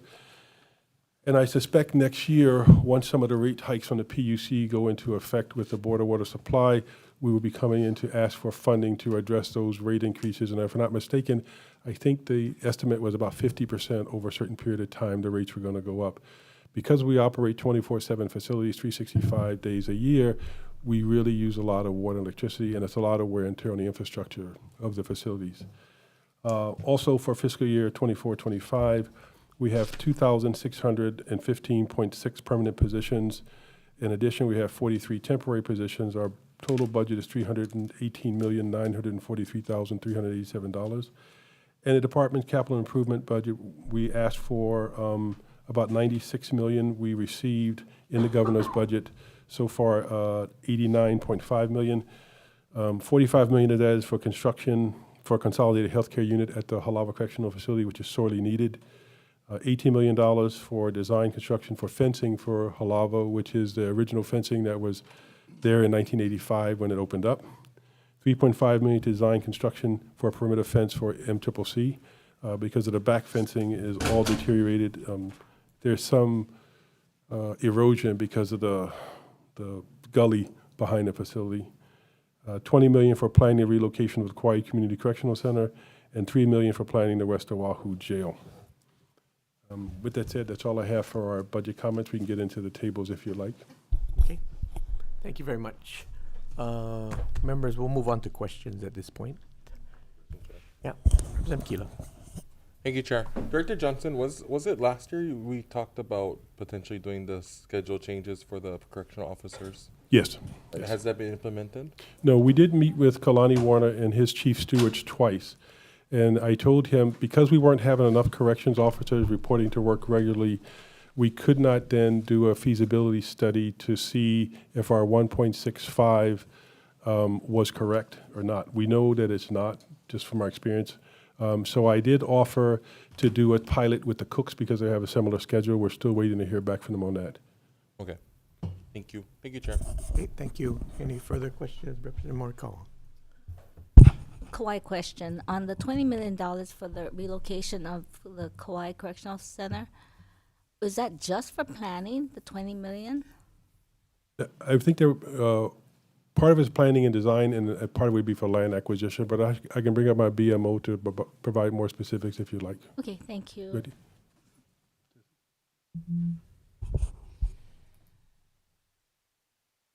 I do know that there were two parcels of land we're looking for on the looking at the same side of the highway right before that. One parcel is owned by DLNR, and the other parcel, I believe, was owned by OHA. And it's close enough where we could link into the existing infrastructure, but it's high enough so it takes us out of the floodplain and away from the highway where the Department of Health, where the Department of Transportation plans to widen the highway in the next 5 years. We're good? Thank you. So it wouldn't be relocated that far away. It's just further up. Out Just of further the up. flood zone. Correct. Further So, up. excuse me. So the 20 million, Senator, is going to take us to phase 2 of the project. Right now, what is funded by the legislature is phase 1, which includes community engagement, facility programming, master planning, high-level master plan budgeting, environmental impact study, and traffic study, which also would include site selection. Then the 2 million for the second year of the biennium, land entitlements, schematic designs, performance specification, and some design build requests for proposal documents. So the 20 million that we are asking for the second year is probably to take us to phase 2, which would look into the award for a design build construction contract. And then from there, we'll move forward. But for the question on how much a new community correctional center would cost, the best guess estimate right now, depending on the site and size of the facility, is 100 million. What is the capacity that you guys are looking for Kauai? The capacity now for Kauai, we have just under 100 inmates there. We can house about 140 comfortably. So are you thinking of expanding the capacity with the new location? Yes, but when I say expand, I'm looking at expanding community-based bed space so that we can increase our work furlough opportunities for inmates, yes. Okay, thank you. Thank you. Any further, Representative Garrett? Thank you, Chair. Thank you, Director, for being here. Really excited to hear that you're bringing back home our incarcerated population from the mainland. How much does it cost us to send our incarcerated population to the mainland? We spend about $33 million a year now, if I'm not mistaken. The cost here is $253 to $258 per day per inmate. Okay, so what does the 33 million break down on a per day basis to use that as a reference point for the 250? 1 second, we have it here. The current housing, just housing the inmates is $84, and it does not include administrative cost and the other costs that is related to housing those inmates there. So if we had to include all of the administrative costs the department is incurring, it's about $99.91 per day. Is that for here or for the continent? For out of state, Okay. but for the estimated cost to house inmates in Hawaii facilities in fiscal year 2023 is $254 per day. Yes. which is about 92,349. Okay, thank you. Okay, so on a going forward basis, if you are able to bring more of them home, this 33 million will continue to go down in terms of your expenses there. Yes. Okay. I know you just very briefly touched on OCCC. Can you give us the latest there in terms of the overall redevelopment plans? Okay, we, as you know, last year, or you may recall, last year we asked for $15 million to complete the planning and design, and part of that would have been for the construction management of the project. We didn't get any money in the budget for that, so I had requested from the governor for $10 million of the $2 million that he had set aside. In the end, we ended up with about $4 million to continue planning and design, but I should indicate that in addition, DLNR had been requesting, Director Sharon Hurd the DLNR had been requesting for a few years money for planning and design for a new animal quarantine facility because that facility has to move in order for us to go into that site. So she did not get that. So she had petitioned the governor and received, I think, $3.5 million because part of the animal quarantine facility has to move before we can bring in heavy construction equipment to start the OCCC construction. So that's where we are now. The RFI will go out, if I'm not mistaken, this spring or summer, with the RFP going out later this year before the end of the year. What is the total anticipated price tag of the new facility? It's now anticipated to be over $900 million. In 2018, the price tag was about $535 million with a construction escalation cost of $8 to $12 million per year. That's kind of steadying out a little bit. It's going down to probably 8 to 10, and according to DAGS and our consultants, that should probably stabilize out somewhere between $5 and $6 or $7 million a year. Okay, and in terms of the project duration, how long would it be from start to finish? Assuming to build, no hiccups, to build, yes. From the time we break ground to the time we open, it's going to be 3.5 to 4 years, I think. I'd have to go back and look, but I'll go back and check and make sure we get that to you for sure. The final cost will be dictated on market. The Director of Budget and Finance, Louis Salaveria, presented some legislators last year with a briefing with 3 financing options. Most of them are centered around lease to own, in short. And so it would be at least a 30-year marriage between us and the developer who would build it. They would maintain it. We, though, would staff it. And at the end of, so no state employee would lose a job. Sure. So at the end of the lease period, the state would own the facility outright. Okay, thank you very much. You're welcome. Thank you, Chair.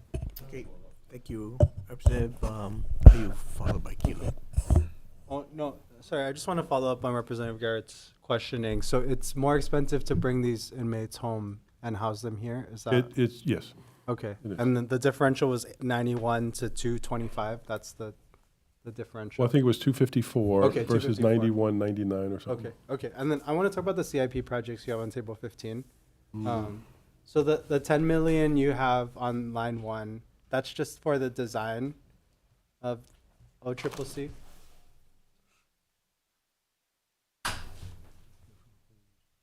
Delivery of services. Tessie?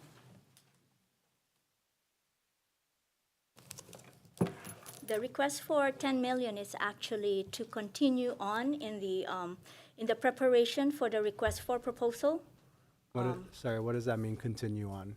Because we are currently in the phase where we are getting into the completing the documents for the request for proposal for any developer to come in and bid for our project. Because it's design build or design bid build? It's design build.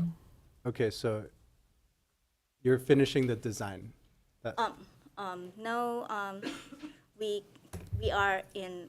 You need $10 million more to just issue the solicitation to get the design? Correct. How much have you spent on this getting to here so far? Currently, right now, I think we had in the planning phase around 10 million. You spent 10 million. Yes. And we need 10 million more just to get to solicitation. To the RFP documents. And then to what is prepare those. what is our projection or estimate to build the new facility? I'm sorry? What is our estimate to build the new facility? It's over 900 million so far. I thought that was halava. That's not halava. Okay. Okay. And then the next one, the one for the halava fence. 18 million, yes. Yeah, the 18 million. So the governor just released like 690,000 for fence repairs, or what was the 690,000 the governor just released in CIP for this year for the fence? Not for our project. To revert That's and why reallot we funds? are requesting money, because we did not get any CIP money for the perimeter fence at Halava. Okay, I'm looking at a letter from the governor saying he released 690,000 of funds to revert and re-allot funds for the design of Halava Correctional Facility perimeter fence replacement.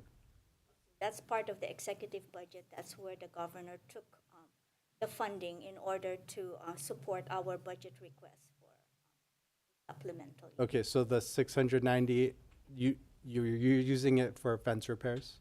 Just 18 million for the Halava. Not the governor. I don't know where the governor. We're unaware of the release of the funds.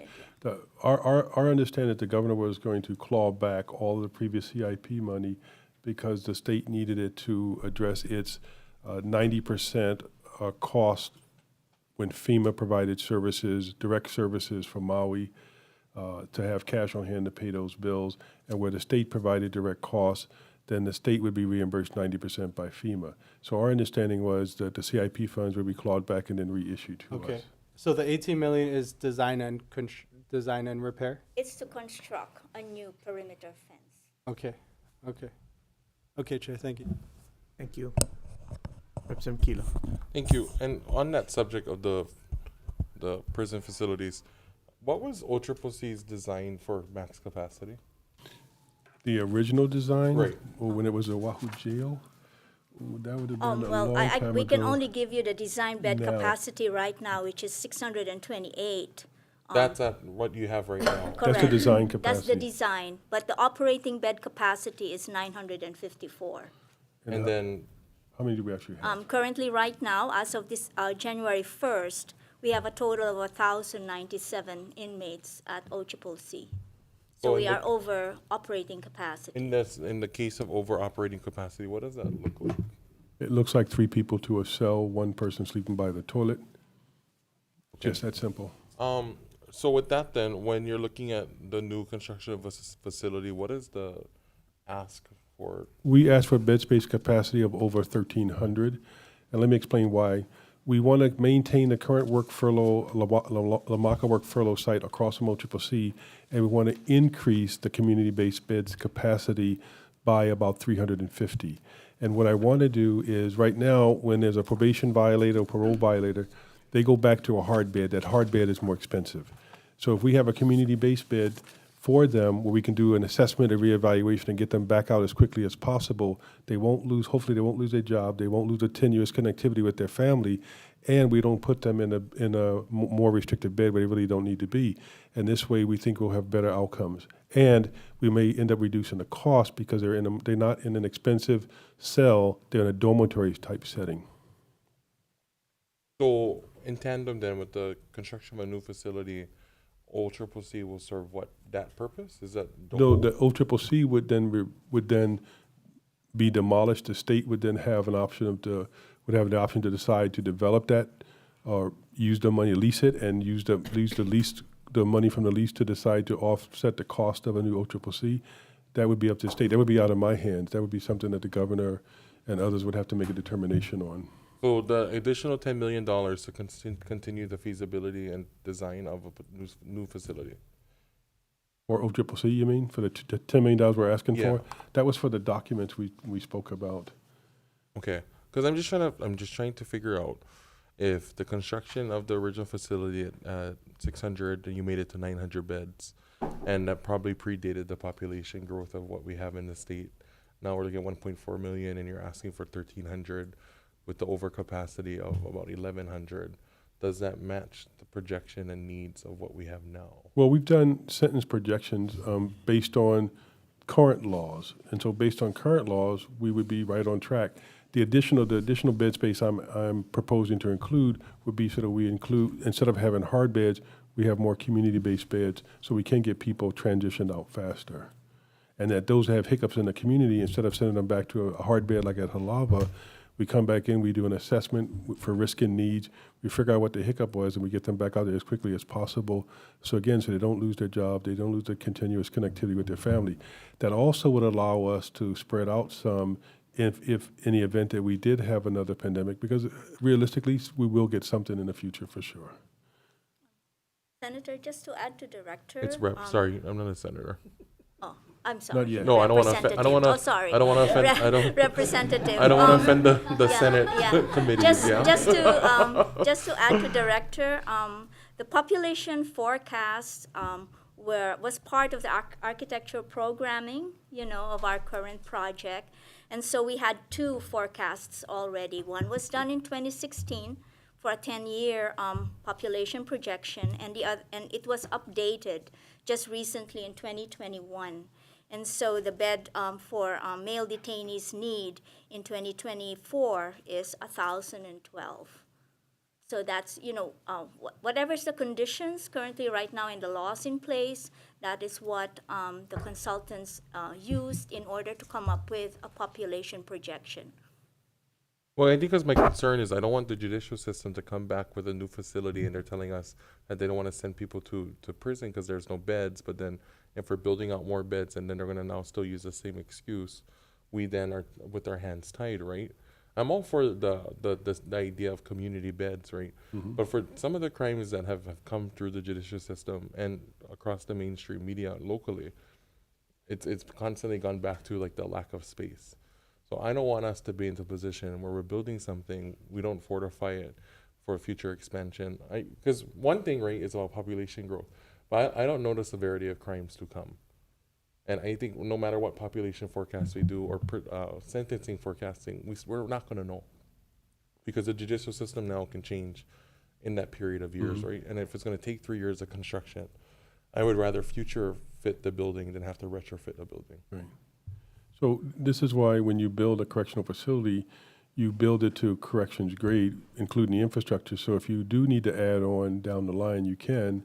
I'll give you an example. Like when they built, so when CCA, now Core Civic, when they built the Saguaro Correctional Facility, they built it with infrastructure to add on additional beds. So what they did was they were smart. When you build a facility, you add in the water and sewer infrastructure that you just need to add on to down the line, so you can add a module right on top of that because it's already there. Well, okay, then we're going to go, this goes into my next point where, Sure. How do you budget for overtime? It's hard. I think if you look at our budget, we budgeted about just under $5 million for overtime. It's hard because the overtime is based on vacancy rate, unexpected absences for sick, military leave, and now we have to account for FMLA. Which is hard for us to do.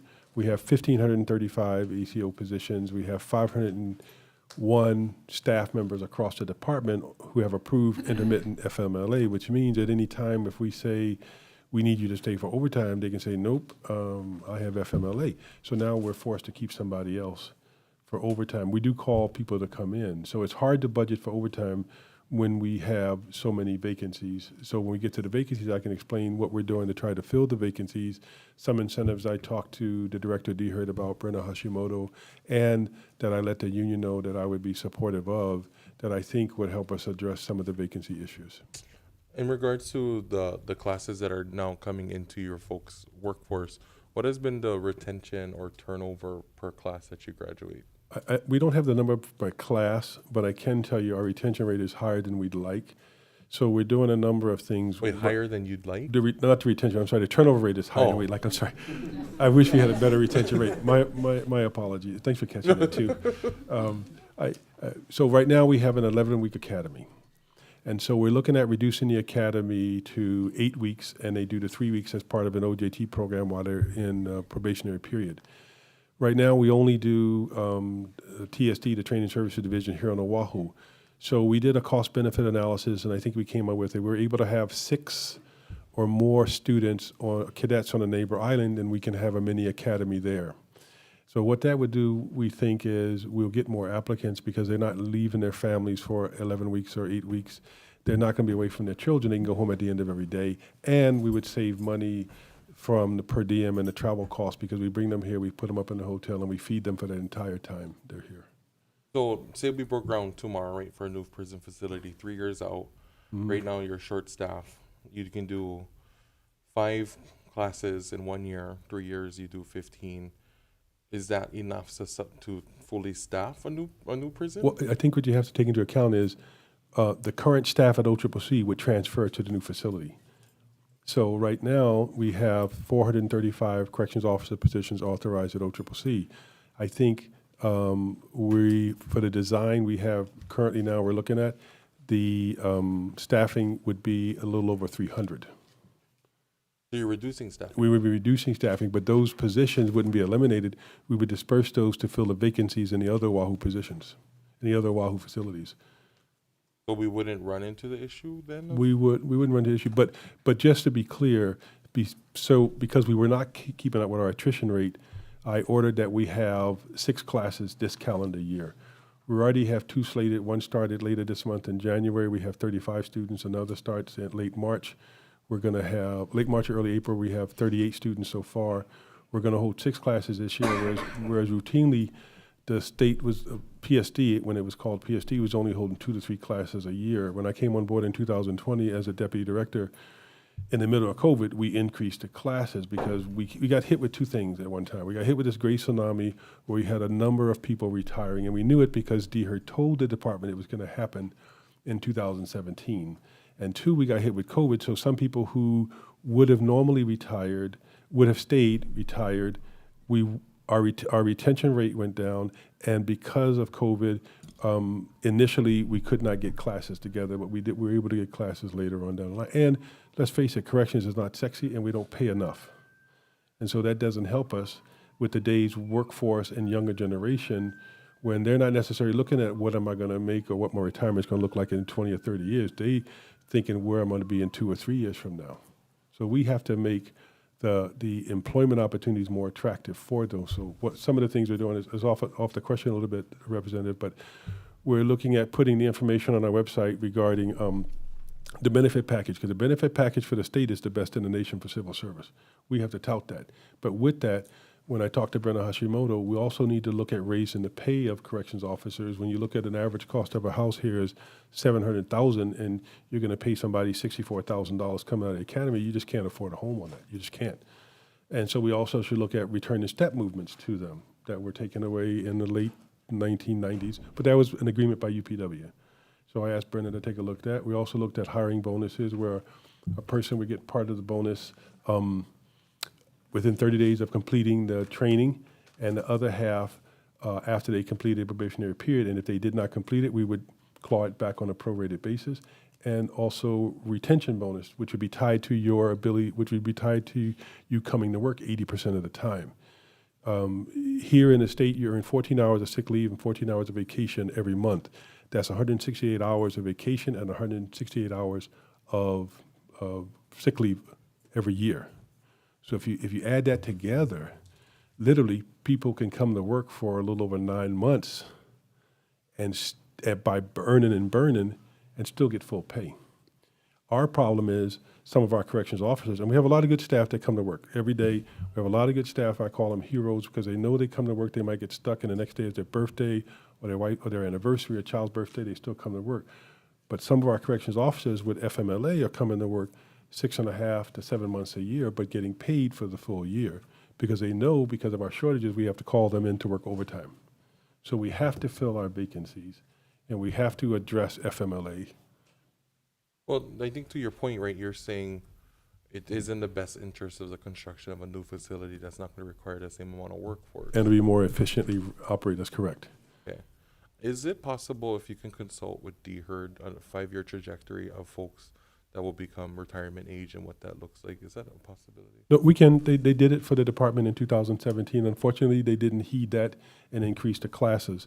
This is why I increased the classes now to 6 classes. But we can get that from like a 2023 5-year out, or we can 24 5-year out. We can ask Brennan them to do it. And then one other question, Chair.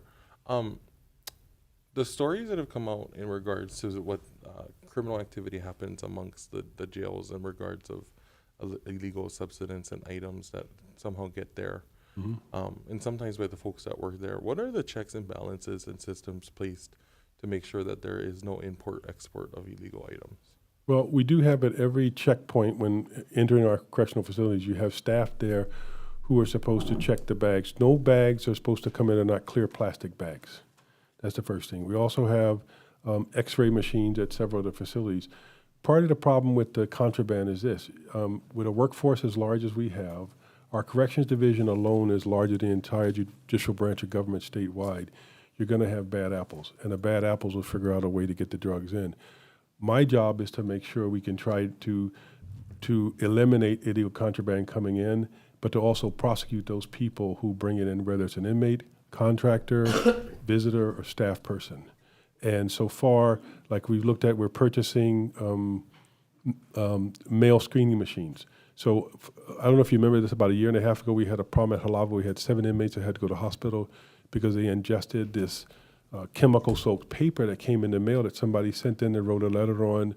And so the problem with that is you don't know the concentration, you don't know what you're taking. So 7 of them went to the hospital. So we decided to purchase mail screening equipment. So what happened is the mail will come in, it'll be screened for drugs, and if anything is detected, then it just won't go through, and we will send it on to the NED lab, and we'll prosecute those. The second thing we did was we reiterated to staff that if you get caught bringing in contraband, we will walk you out in handcuffs. We will prosecute you. Because to be honest with you, the vast majority of the contraband that comes into the facility is coming in through staff. It's just that simple. And so sometimes, unfortunately, some staff get lured by the money. Like, I don't smoke, but I understand a pack of cigarettes has 20 cigarettes and might cost $12 to $15. Okay, but that one cigarette inside a prison may be worth $20 or $30. So you might say, well, how do they get the money? Because there's no money in the prisons. They'll tell the person, hey, you tell your mother, sister, you go meet this person in the parking lot, you pay me my money, you pay that person my money. That's what the gangs do, they use it. So they do the same thing with drugs. Drugs on the inside is worth 10 times more than it is on the outside. And unfortunately for some people, that allure of the money is too much for them to pass up. But I can assure you that we will do everything in my administration, do everything we can to stem the flow of drugs coming in. So we're purchasing the machines. We're looking at other drug and addiction methods. I don't wish to disclose here, but I can tell you this. We did massive shakedowns of every facility using the dogs. We have 3 different types of dogs. We have electronic sniffing dogs, bomb sniffing dogs, and drug sniffing dogs, and we use them on every operation when we do it. We recently did multiple operations at OCCC because there was so much contraband there. We did 4 operations in less than a month, and we detected 8 to 10 cell phones, tattoo guns. Believe it or not, we found steroids with syringes. We found iPads. We found those MP3 players. Believe it or not, people still use those. We found chargers, tattoo guns, pornography. Because so last question, is anyone subject to the search from entry level to your top? Anybody that goes into correction facility is subject to search right now. That is correct. Okay. Thank you, Director. Thank you, Chair. Okay, thank you. Any Representative Takenouchi? Hi, Director. Hello. I appreciated your comment at the beginning of, looking at the reclassification of inmates to make sure if they're on track to kind of get them to those lower classifications to do programming. I just want to confirm, the programming you're talking about, is this, like the behavioral health things that they need to, prepare them for reentry? Is that the programming that you're referring to? Well, I'm talking about soup to nuts. So when someone comes in, we do assessment to determine their risk and needs. That assessment also determines their program and treatment needs. So I'm talking about if they're assessed as needing a certain level of substance abuse treatment, then we'd have that, GED, parenting, anger management, cognitive skills, all those things are rolled up in it. And so we need to get them through that sequential phasing process. But what we also need to do is do reach and wrap around reentry services to figure out what do they need to successfully transition out. So the programming for especially the behavioral health, substance abuse classes, I know a few years ago there was questions about capacity in inmates being able to get, even if they were qualified to getting into the classes. Have we kind of caught up to that point if we're trying to, get people through those programming quicker, or is there still need? I didn't see any like either internally or with the contracts you guys have in place, have we caught up to like create that availability for people, for everyone who's eligible to get into that programming, or do we need to still, I guess, grow that availability No, at this point? I think our problem is twofold. We have the bed space at our cash box program at Waiava, and we have the bed space capacity for the RDEP program, which is the exact same thing, level 3 substance abuse therapeutic community. Our problem is that the classification system states that the person has to be at a certain classification level to go to these programs, particularly at Waiava, because it's no fence, it's a minimum security facility.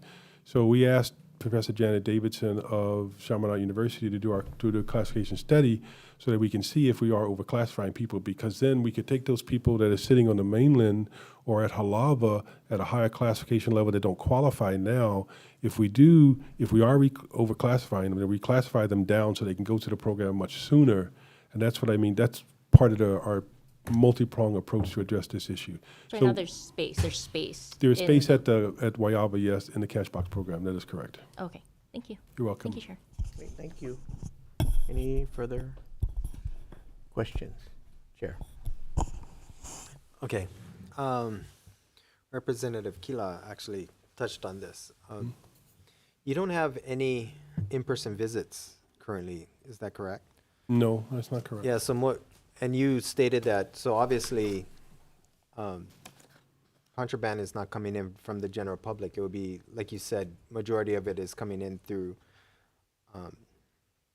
the workers or staff. It's coming through the staff, or in the case of like HCCC, I don't know if you've been there. It's right by the road. It's down, so people have run down the hill and tried to push stuff through holes in the window, which we've sealed up. In the case of OCCC, they throw it over the fence and into the yard.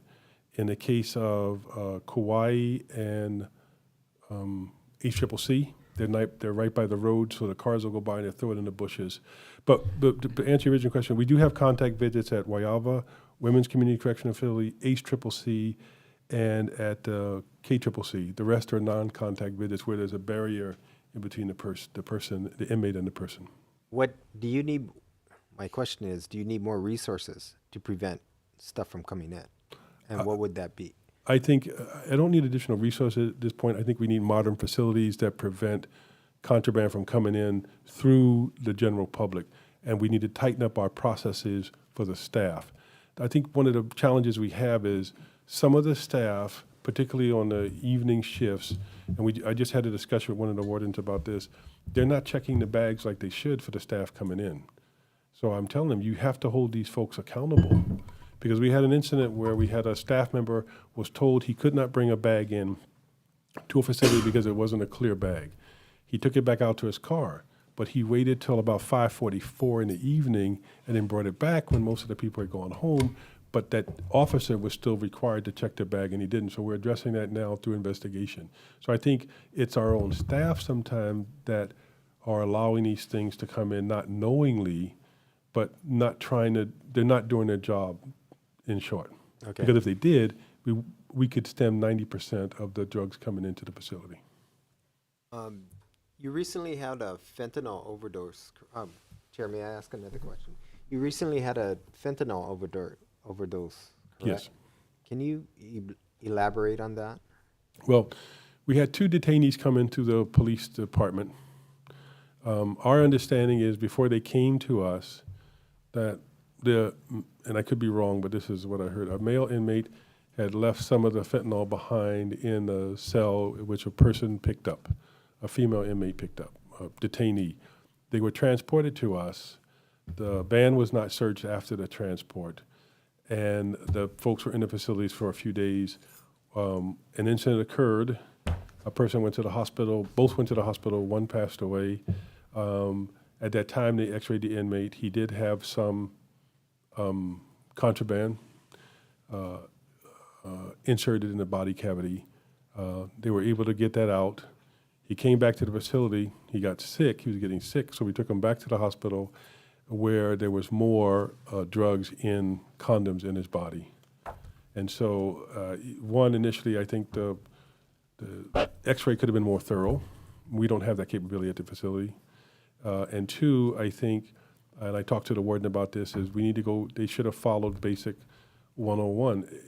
Before we take an inmate to transport, the van should be searched. When we pick an inmate up, the van is searched afterwards. When the inmates come in, we strip search them as we're supposed to do, but we don't have the technology to x-ray bodies there, and we certainly don't have the expertise of a radiologist to read the x-rays. So if something is lacking, it would be that technology in the facilities, but I think it's cost prohibitive to put that type of medical equipment in the facilities. I think, though, that the proper screening should be done by the police departments before they come to us, and that we are supposed to do our job to the best of our abilities when we get them in during the intake process. Do you have Narcan? Yes, we do. We have Narcan at every facility.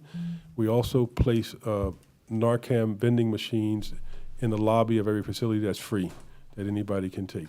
But the Narcan will not have any effect on fentanyl. You can hit them as many times as you want because it's not an opiate. Okay. No questions. Okay, thank you. Any further questions? Okay, couple questions. Since we're in looking at new facilities, and we're going through the planning process. One of our challenges, and it's come up with in other departments, Department of Education and others, that right, we got to get better at going through that process, and a lot of it is through the planning process that we get a better idea of what we're actually going to build, right? So a good example of that was, recently our committee, as well as the Chair Hasham's committee, did a site visit. I think they went to OCCC, I missed that part. But they also went to the women's facility. And, part of the, I mostly listened, but one of the things that was said there was that, we're building this new facility, and I went to the warden, I went to the director, and said that, what if we made these changes and I could expand the facility and do all those kind of things, right? So, and that is part of our problem of escalating costs. There's others, right? There was the pandemic, there's inflation, there's all these kind of things. Yep. But many times, the changes that are made on the fly or after the fact, after the planning process, after everything is done, the principals do it at schools, legislators do it too. But anyway, the point is that this practice is becoming expensive because it's becoming common practice, right? And I believe that we have to get better on the front end of consulting, the warden and consulting others that are going to actually operate to make sure that what we're building is what will operationally work, right? And all those things that they think of after the fact that add to costs, we need to stop that practice, right? So I assume you have a charrette process when you go through the planning stages? Yes, that's early on in the process. Who's involved in that process? That would be the key leadership for the department, all the program administrators, including the warden. If we're building a new facility or we're building a building for particular programs, it would be that program administrator, the chief of security for that facility, our CIP staff, the warden, the deputy warden if it's a larger facility. So all the key players would be part of that charrette process. Okay. So, I think that's good, but I think at the same time, that incident happened, right? Meaning, that's what your warden said that. What incident? Well, where your warden when we did the site visit said that she went to you and said that maybe if we made these changes, that it would be better operationally and things like that. And she said you approved it. I did. Yeah. I did. But again, I'm just getting at that, right? I'm not saying that that it wasn't warranted, right? The change. I'm just saying that we gotta get better at when we already are further along in the process, maybe, we're in, we've already designed it, we're in construction, all these kind of things, that practice at that point should, we have to be able to say no. Right. Right? Are you aware of that situation? There are two things with the women's facility. One was she wanted to move a Sallyport. That's right. Which made absolute sense. I think the problem was neither she or I was there in place when the project started, when it was being designed. And so after they started the construction and design and they did the layout, then she saw where... Right, I understand that. Oh, And, okay. that happens continuously when, like I said, throughout state government, they change principles, they change legislators, they change whatever, right? And people want to make those changes. Right. But I believe we just have to stop that practice, because either you got to figure out a way to get better on the planning process so that it's a well thought out, and if anything, okay, this is the other thing that I kind of believe also, that when the budget is set, okay, we set $100 million or whatever we say, right? That's the budget. Meaning, if you want to make a change, then you make it smaller, right? And you stick within the budget, Right. right? And but the practice is we make the change and you come in and ask for more. Well, I know you and I had this discussion last year, Yeah. because we talked about when the feds set a budget, that's the budget. That's right. Unfortunately, with the state, I think if I recall, part of the problem is change orders. Right, and that's what we got to try and stop, right? So the change orders come from these types of conversations and these kinds of mistakes that have been not well thought out in the RFP process and in the planning process, right? So I believe that we need to get better at that. I don't disagree, Rep, but I also think that we need to hold the consultants' feet to the fire, because a lot of the change orders that take place in particularly larger, more complex projects. I agree. Okay, Yeah. have to do with them not planning ahead. Yeah. No, I agree. Okay. I agree. So, but at the end of the day, these escalating costs are becoming expensive for us, and we have to stop that. So, I give you a good example. We did this several years ago. So the University of Hawaii was building a facility at Maui College, and they wanted to build all the bells and whistles and things like that, and then we set the budget, and then when it came time to move on it, they said the price is going to go up by so many $1 million, and we told them no, right? So what they did was they just downsized it, and they just said, it's been done before. They just said, okay, maybe we don't need a room for the visiting person, or an extra room for that, and they just made the project smaller, and it's a beautiful facility and it works, right? But the point is, escalating costs is something that we cannot afford, right? Yes. So, and the only way it stops is we all have to be cognizant that we're part of the problem. Yes. Right. Yep. Okay. So, what's your plan going forward? For OCCC? In general, in general, getting better at this. in general, you don't have to answer that right now. No, it's good. I mean, I spoke to the DAGs before about holding consultants accountable for the work they provide, and then we end up with a change order because of something they failed to see, that there was a wiring under the ground, or there was something here that wasn't permitted properly. Unfortunately, we're at the mercy of DAGs and the consultants, and what happens is when projects start going over, we get insufficient fund notice, and so we have to divert funding to pay. All I'm saying is that what's beyond your control, that's fine. Right. But what's in your control, that's I can assure you, I will be judicious with taxpayer money, because that's part of my money as well. Okay, thank you. Thank you. Any further questions? Okay, we thank you for coming in, and we look forward. Any closing statement from you? No, I just wanted to say, one, I appreciate the legislators, one, the frank questions, and two, I appreciate the opportunity to explain some of our costs. And I did want to, say that corrections is a field that's really misunderstood by the public. I think the public, and maybe sometimes some legislators may not understand it. It is very hard work. It's very dangerous work. And for every one thing that goes wrong, the person that walks away from work furlough, 1,000 things go right every day. And so I would ask you to look for those, look for the silver lining and not the one bad apple, because we're going to have bad apples, but we got a hell of a lot of superstars and more superstars than bad apples. Thank Okay. you. Thank you. Thank you very much. Members, we're going to be in recess to set up for University of Hawaii.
Okay,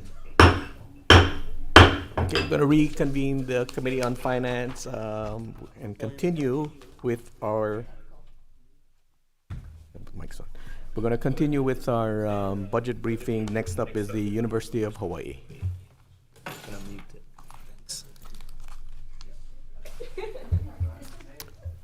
Who's the presenter? Okay. President Ansler. Welcome. Chair, Vice Chair, Chair, members. Good to be here today. Oh, wait. Okay.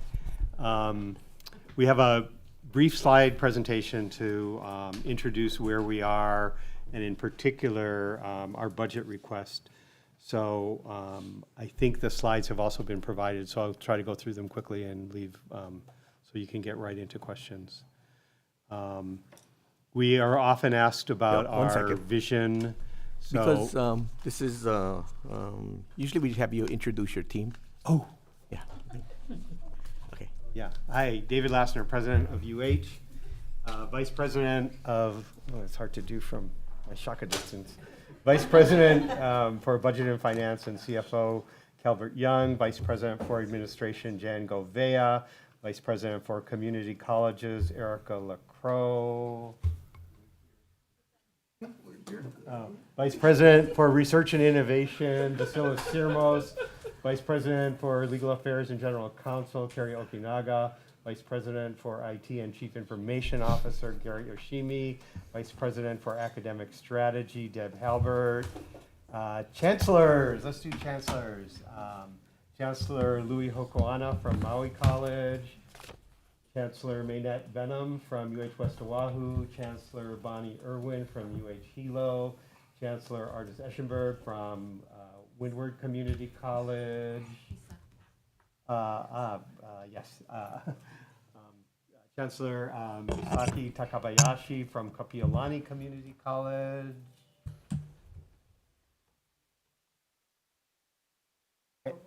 And assorted. Oh, Provost Michael Bruno. Oops. That's why I don't do it. And assorted deans and directors from programs, particularly those that are involved in the budget. Okay. Thank you. Thank you. So I won't read this, but we've updated our vision for the University of Hawaii. This was approved by the Board of Regents in November of 2022 when we adopted a new strategic plan. Similarly, we updated our mission statement, and you can get a sense of the breadth and depth of what the University of Hawaii does. We're present on every island except for Ni'ihau, and we have a mission across education, development of communities, research, scholarship, and we're engaged more in the Pacific. I think that's a relatively new focus, along with our commitment to Hawaiian people, culture, values, and wisdom.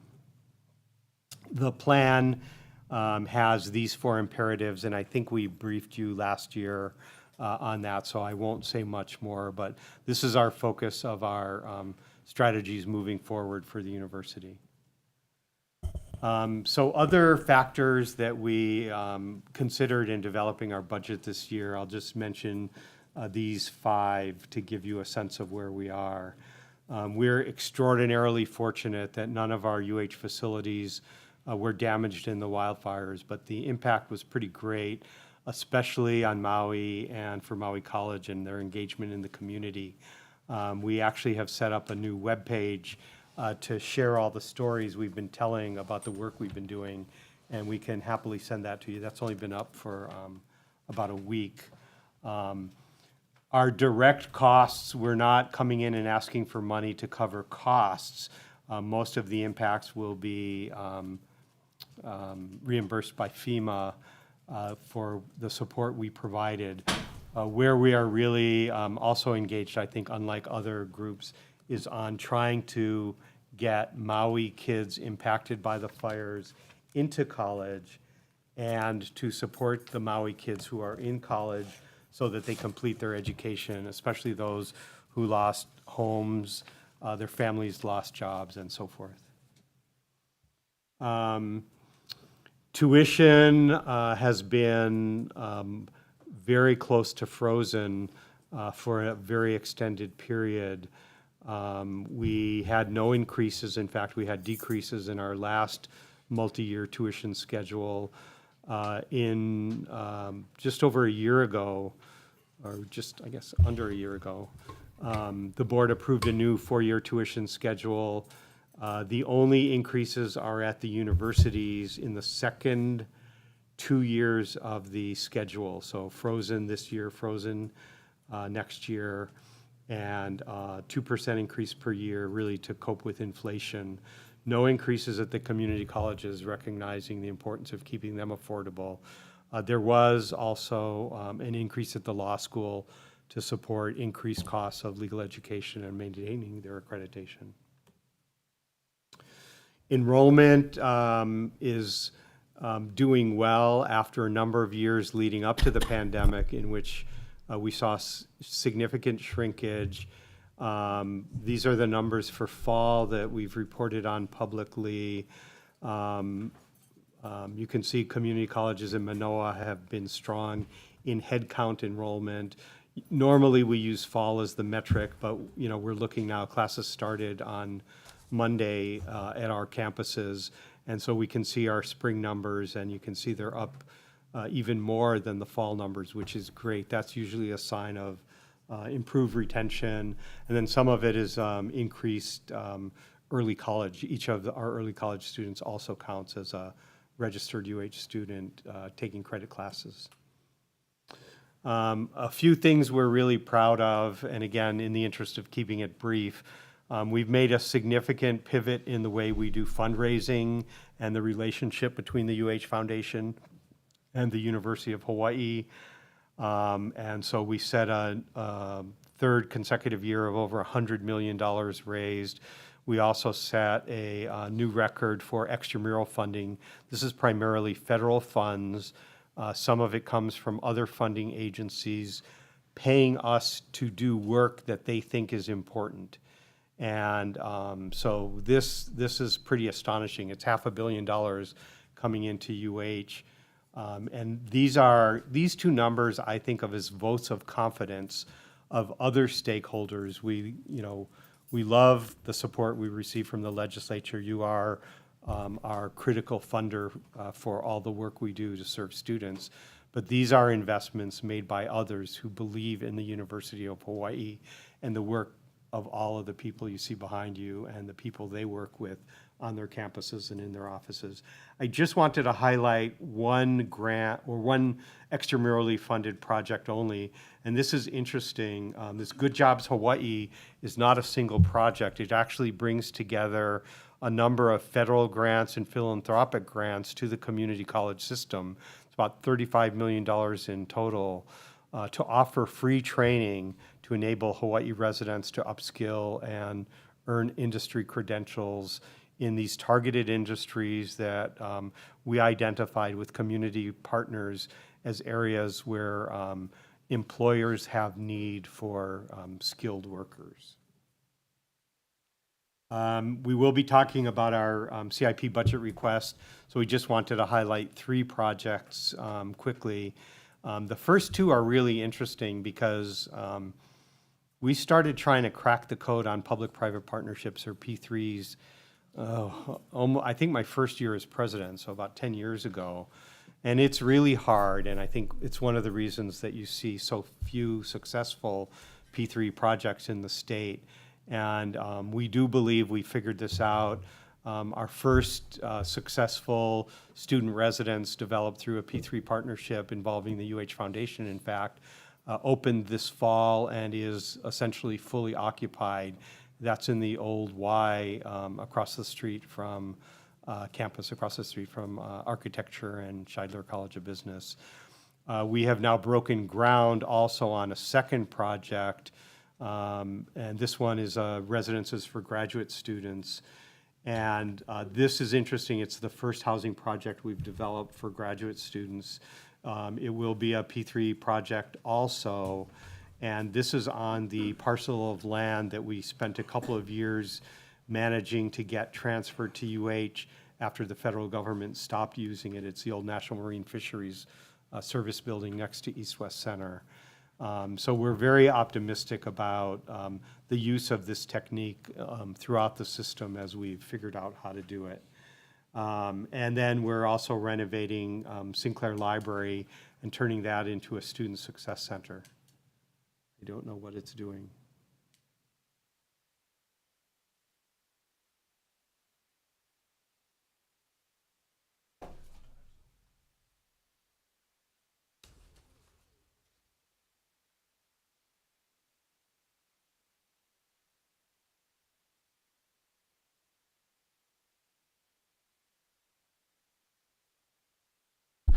Okay, we're gonna take a short recess.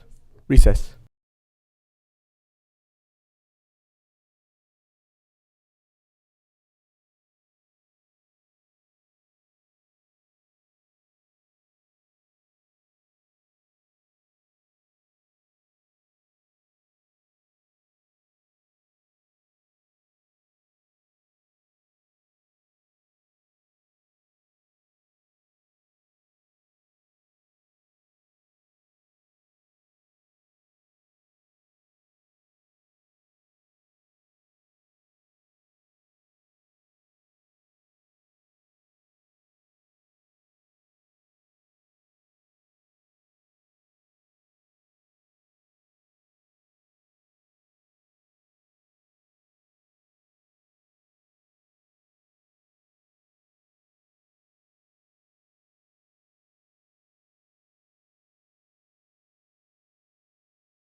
Okay, we're gonna reconvene our committee. Please continue.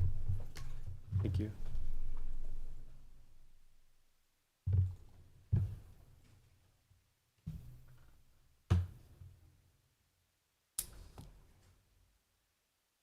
Advancing.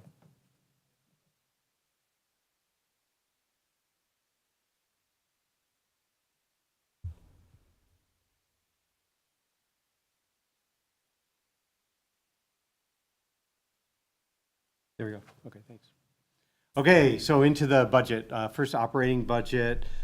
This is an overview. The 56 million is what the University of Hawaii requested. The Board of Regents approved this request in November.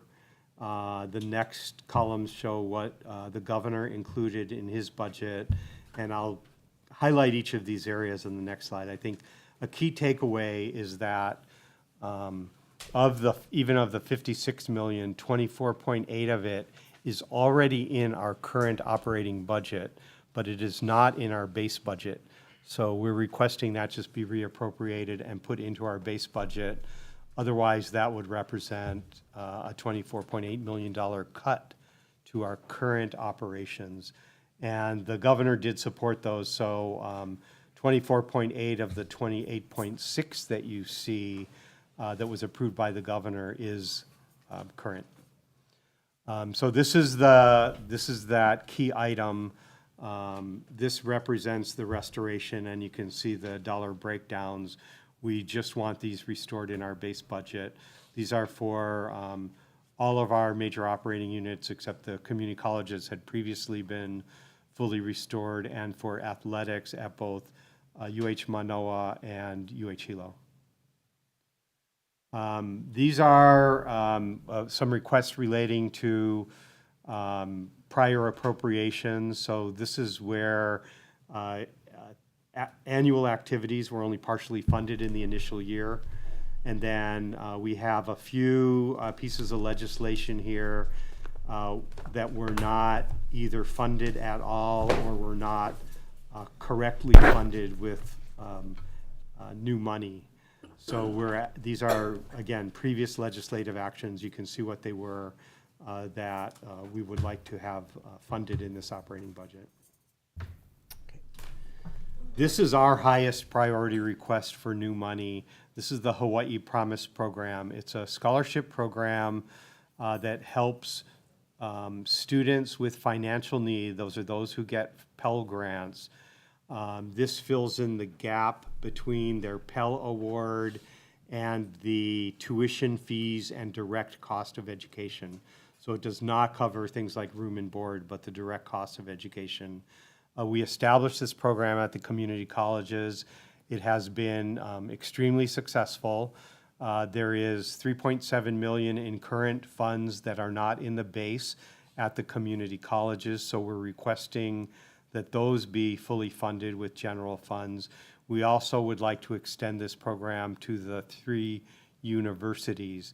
It's something of a double whammy for the students who want to transfer from a community college to a university, because when they leave a community college and go to a university, not only is the tuition higher, but they also lose their opportunity to get their Hawaii Promise funding because the program doesn't exist. So this, again, this is our highest priority for new operational funding. This is a project proposed at Maui College to have the Hulahia Center for Sustainable Systems work with the UH Manoa Community Design Center to begin the community engagement process around the redevelopment of Lahaina in a very grassroots manner, engaging students directly and graduates in that work. Students regularly tell us, both locally and nationally, about the need for additional mental health support. This was a request that was created by our Assistant Vice President for Student Affairs in collaboration with all 10 campuses to create shared mental health services to serve all of the entire university. It is not targeted solely at the wildfires, but as you can see, we do have an element that notes the impact, particularly on students at Maui College. And I'll just note, we do have students throughout the university system who are from Maui who are impacted by the fires as well, as I mentioned. We had 2 sets of initiatives in workforce development. One is a cluster around healthcare workers, primarily nursing. We have some medical student support as well. And the MA program in counseling psychology could be expanded at Hilo to support community needs as well. And we had a second cluster in education, and you can see each of those items. And we have people who can talk about them as well. The governor supported the requests in the area, in the healthcare areas, but not in the education areas. And finally, we have a set of other campus priorities that didn't fit neatly into any single bucket. One is the amount of trying to support the number of community activities, particularly high school graduations, their athletic activities that want to come to campus with the closure of Aloha Stadium. And we're simply not staffed up for to be a major service provider. This was also impacted by the closure at Blaisdell. The ACM building at UH West Oahu, campus security, again at UH West Oahu, as students have begun to come back, making permanent the water quality lab at Maui College, additional extension agents beyond the 5 that were included in the bill that it was actually vetoed last session, but we have bled extension agents across the state over the past years. And then the very successful incarcerated students program based at Windward Community College. This is our CIP list, and again, we can say more about it. The biggest number we asked for was for RIM projects, mostly at Manoa.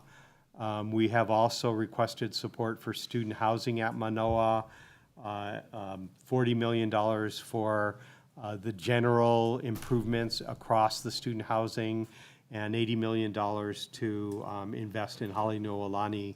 That's the dorm that closed, I think, about 6 years ago. And you can see the rest of the project, some energy improvements, Waikiki Aquarium, et cetera. I won't go through all of them, but we're prepared to answer questions about each of these as well. And you can see which of those were included in the governor's budget as well. Some of this is complicated because some of our previously authorized cash CIP, the governor is proposing to turn into geo-bonded CIP. So we're not, the tables provide more detail on some of those changes that took place. Mahalo. Okay, thank you. Okay, members, we're going to move on to question Representative Kila. Thank you, President. I have a question in regarding to enrollment. Do you have the breakdown of enrollment at the, not the community colleges, but at the regional colleges as Manoa and whatnot in regards to what the Hawaii resident number is, the WUI number is, and non-WUI? I do. That's probably enough numbers that would be better to send it. We can send to the committee. Okay. It varies by campus. WUI is very strong, but for example, the Manoa entering class had more residents than ever before. So. From Hawaii-based residents? Yes. When I say resident, I mean residents of Hawaii. And then what are the target markets, I think, for the admissions department when it goes to recruitment of students?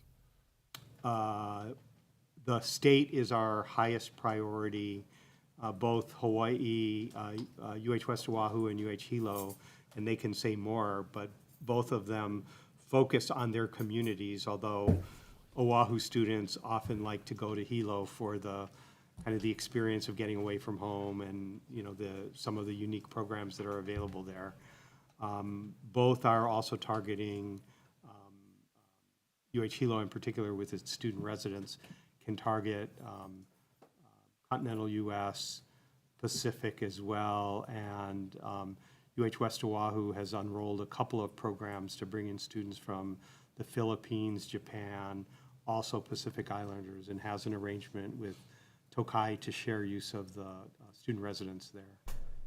But if you would like, I mean, the chancellors could say a lot more about that. No, because I think the angle I'm going at is that there's nothing wrong, I think, with also recruitment of Hawaii residents and students, but just dollar for dollar, the money is made on these students who are WUI, out-of-state international. Correct. And I think there's no shame in saying that, but how do we further make, it's okay for the Hilo campus to attract local residents, and I think at some point, having there's nothing wrong to delineate that some campuses serve more Hawaii residents than other.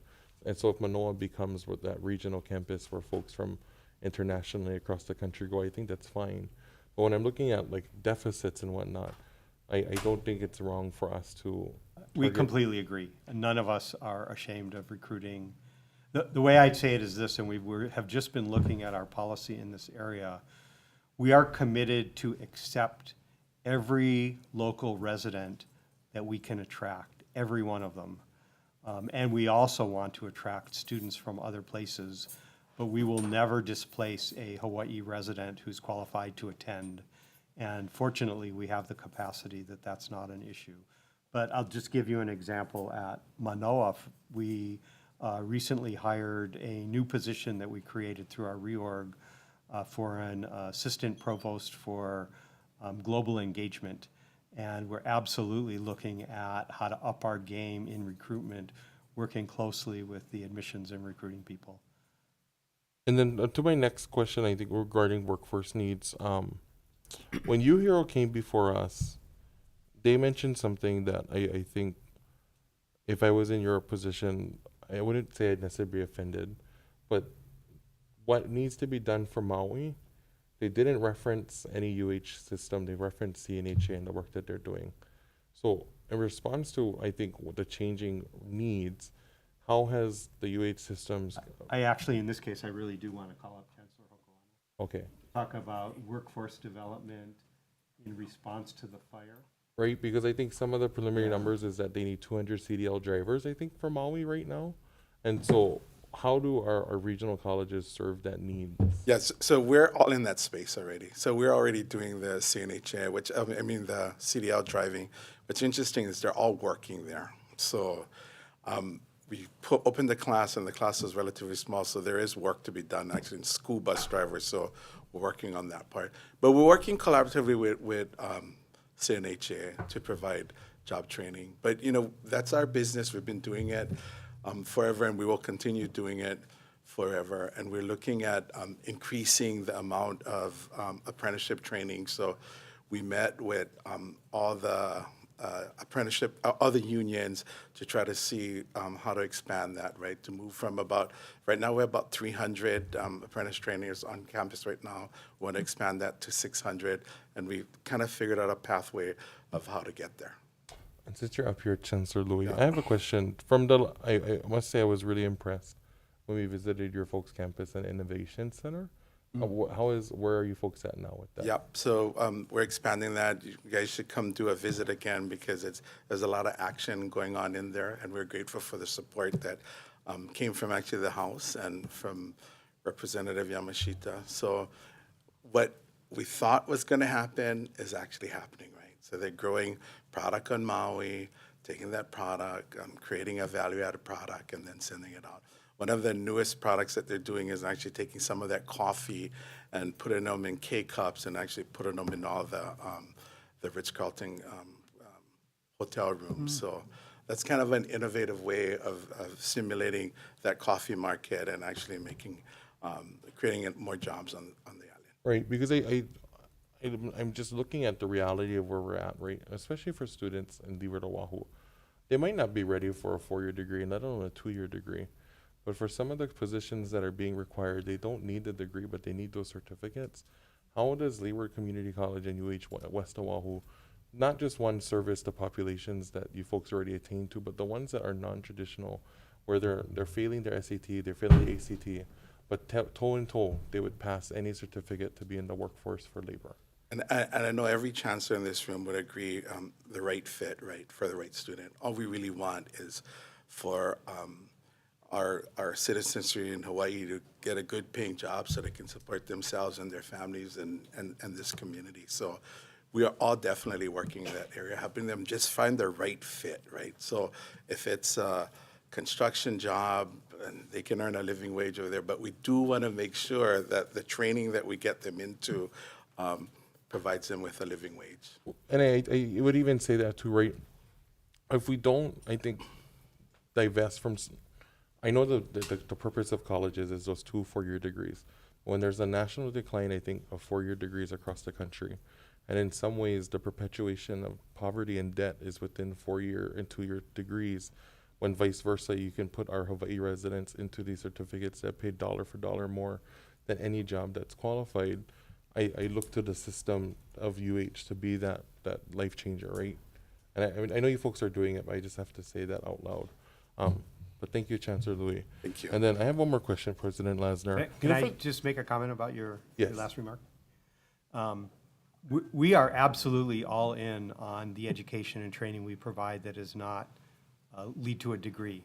So there's no shame in obtaining a certificate, and we're really committed to these pathways from, in fact, starting in high school, leading into community colleges for a certificate, perhaps, and not a degree, into associate's degrees, into bachelor's degrees. And maybe just say one word about the nursing program as a model that you developed, Louis.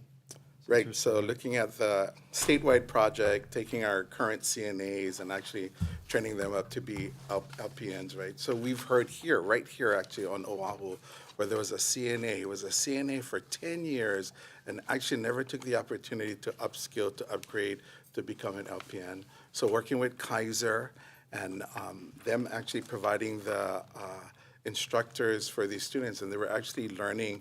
It's that whole model of earn while they learn. So they're getting paid. They're getting we were doing the coursework online through Maui College, and then we're getting their practical hours actually at their hospital site. And then the increase in pay was significant, right? Going from maybe making about $16 an hour to about $28 an hour in that time. So that's one of the models, I think, and that we're trying to use in higher education to get outside of just what we do, to actually work closer with the employers to actually upskill our citizenry here in Hawaii. You're too good at Chancellor. Yeah. Sorry, can I just Yes. want to add something else. This is not you. If you wanna go. We have among the best affordability statistics in the country. So I don't want to say student debt isn't a problem at all, but we rank among the best states in the country in the low percentage of our college graduates who have any debt at all. It's in the range of 30%. And of those who have debt, the amount of that debt is, last I looked, was around $18,000. So it's less than the cost of the first new car, and you have a bachelor's degree. Is your admissions team taking that to Hawaii residents that then go away to think that they get a better degree, but they incur We, that debt? you know, it's such an 'Cause interesting it's not question. sexy, right? But how do you actually? Yeah, we give have that to pitch reality? it. And I think, you know, there are families with enough wealth to send their kids away to school, and that's still a thing, to go away to college. And for families that can afford it, that's fine. But what pains me is when families that can't afford it send kids away, pay a lot more money, don't get a better education, and come back or don't come back with debt. And I think for me, before I go to the next question, has UH looked at ways to? I'm all for in-person learning, but obviously when it comes to just daily life and traffic, it is a clear difference when UH students are in school and not in school. Really? Well, when you're coming from Maili and Nanakuli, very clear difference. But I wanted to know, where has the university system gone in the sense that you folks do that relief on traffic that I think pandemic has proven that you can actually still get a quality degree without having the physical space. Yeah, so, you know, we went, of our campuses, UH West Oahu was the most online prior to the pandemic.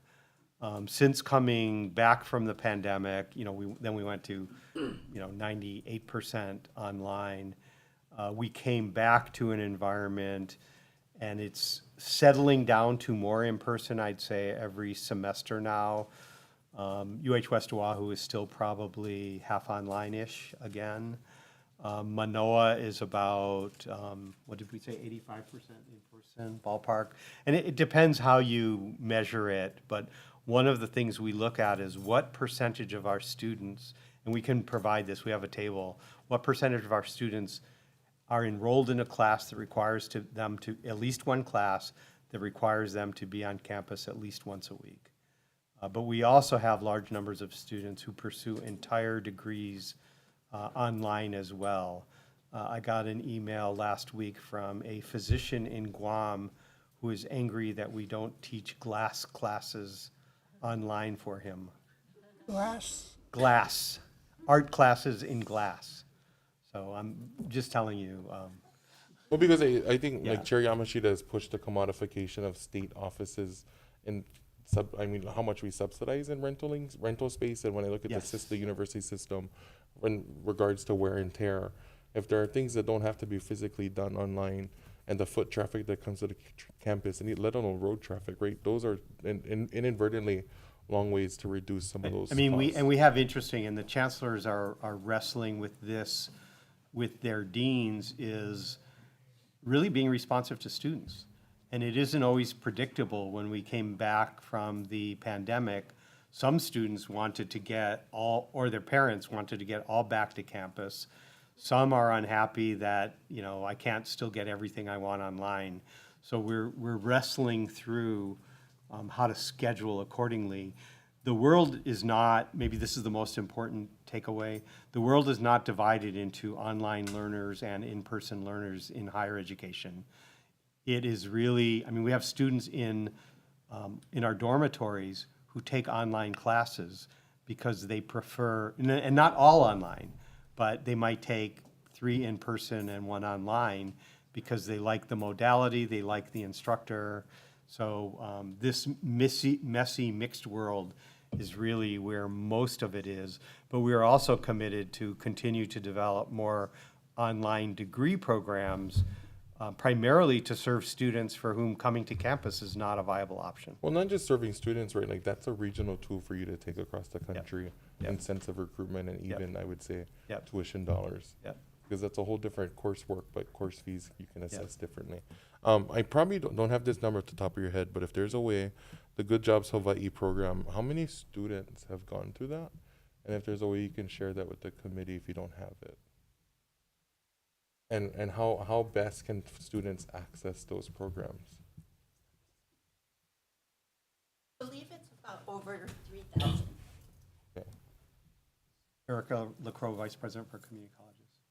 So Rep. Garrett said it's not primarily just students who access this, the Good Jobs Hawaii part?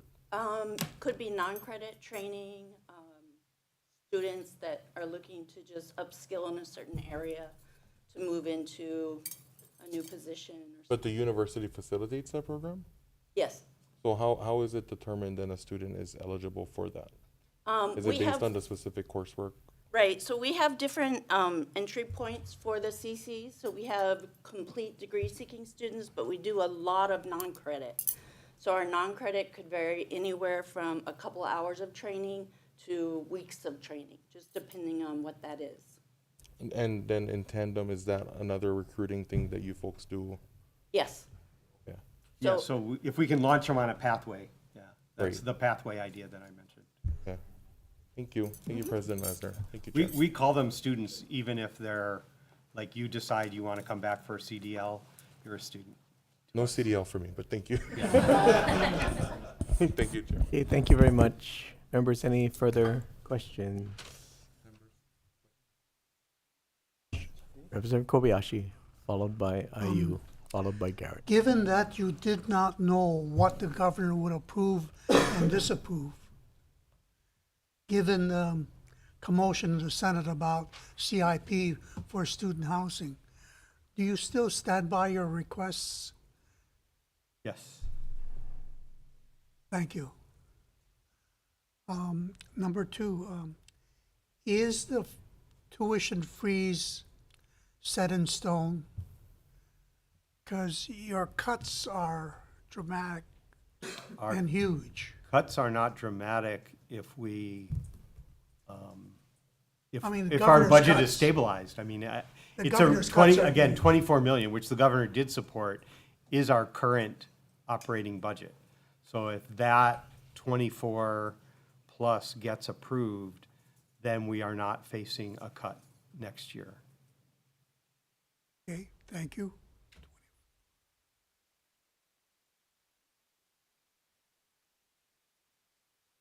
$24 what?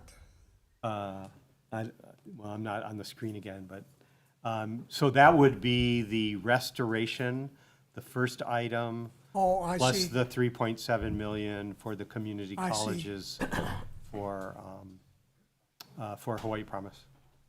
That is money that is in our current operating budget Right. today, that we just want to keep it. I was thinking about the cuts that the governor made to the region's budget request. Oh, yeah, but that was not giving us all the new money that we asked for. Thank you. Yeah. Okay, Representative Ayu. Thank you, President Lasner. Just following up on Representative Kobayashi's question, on your CIP table 15, you have the aquarium as your #1 priority. How is that the #1 priority for CIP Can I ask requests? Vice President Gouveia? I mean, we're sticking by that, right? How is the aquarium more important than residence halls or fixing the buildings? So the aquarium situation is we have entered into a settlement with the Department of Environmental Services with the city and the State of Hawaii Clean Water Branch, I believe. Yes. To treat aquarium water before we discharge it back into the ocean. So it's a regulatory / liability if we do not complete the project. So we did receive, I think, $9 million in funding to complete the project, but based upon recent cost estimates, we'll need an additional,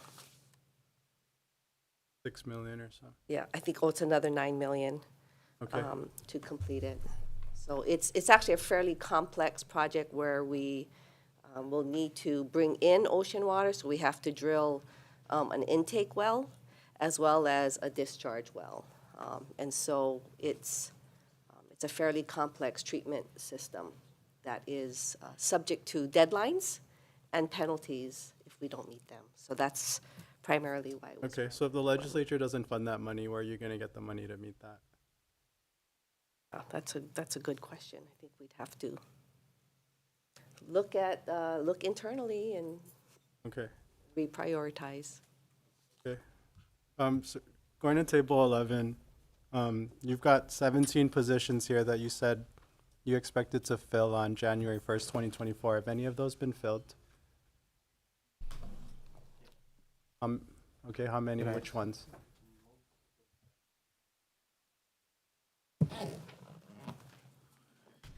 Hi, Michael Ng, University Budget Director. Most of those positions have been filled. If you have a specific position, we could look at it, but yeah. Okay, Administrative Program Officer. You have a position number? 0089214. Well, maybe you can just provide us with an updated list, because you got 17 on this first page on table 11 that you said would have been filled by January 1st. Yeah, we looked at it recently, and the vast majority of those positions that are on this list, I mean, because this list is as of November 30, which is a month ago, the vast majority have been filled of those that should be filled by now. Okay, so when can you get the chair this list of positions that have been filled? I don't know. We'll work on it. Okay, soon? This Yes. month? This month? Okay. Okay. I guess so. Okay, and then on the second page, I guess you have a position, registrar position. It's been vacant since 2012. What is your plans with this position? Is it filled? Are you recruiting for it? How close are you to getting it? The ID number is 0081764. Yeah, it's Manoa. It's Manoa. Okay. We can look into that position also, and Saying it's filled already? The position is filled, it might not be that position number, so we'll have to investigate. Okay, but there's just a bunch of them here. So what do you, I guess, what do you do with the funds for the salaries on the positions that have not been filled? What happens to those monies? We don't have enough general funds for all of our general funded created positions. So that's the background on that bill that I mentioned earlier. So we're not sitting on excess cash, but in general, funds get spent at the unit at which it is appropriated. So if there is a position that's vacated, then the funds would be spent within that unit. Well, I mean, you're saying that you have a $25 million shortfall that you're asking the legislature to restore funds. Is any of that part of these unfilled salaries that you don't have filled? I don't believe so. So that's in addition to all of I these. don't have a shortfall. I have a situation where if action is not taken, there will be a $24 million cut. Instead of it, and it's not going to come out of the unfilled positions. We don't have a specific plan. Yeah, some of these positions are unbudgeted. So why do you have these positions then if you don't have enough general funds to fill the positions? the general funds exist right now. We're in FY '24. You have the general funds. We have the general Okay. funds. What are you using the general funds for then? Because the For- positions are not filled. For positions, for other positions that are filled. So you're taking general funds from a position that's unfilled and using it to pay for a position that is filled? We're using the general funds that are available and funding positions Okay. to do the university's work. But you have extra positions here that are not filled by general funds, right? There's position counts that exist. We don't put the money in a position because, right, there's nobody doing the job yet. So what do you do with those funds then? They're Is what I'm asking. used for positions at UH. Am I missing something? You have $100 to pay positions, right? You have 10 positions open. What do you do with the extra money to pay all the positions that are open? Yeah, Or Representative. are they all spent already? You spent all the money on the positions that you have filled. Yeah, so Representative, maybe I'll explain it this way. So for all of the positions in the budget to the university that are general fund authorized, and for all of the general funds that the university gets appropriated, there is not a sufficient amount of general funds provided to meet the salaries of all of the general fund authorized positions. Okay. So what happens is, on this table 11, these represent the positions that are vacant. Most of them are on this, or a lot of them on this table are general fund authorized, but there's no general funds provided for them. So what happens is, that's why they're on the vacancy list. And when, Why do you need the positions then? yeah, so that's, And then why do you have these expected fill dates? You have expected fill dates on most of these. How are you going to fill them if you don't have the money for them? yeah, so what happens is operationally, as a position that exists, that is filled, that does have general funds available, should that position become vacant, meaning the person quits, leaves, retires, whatevers, those funds have to be decided. Would you use those general funds to find a replacement for that existing position?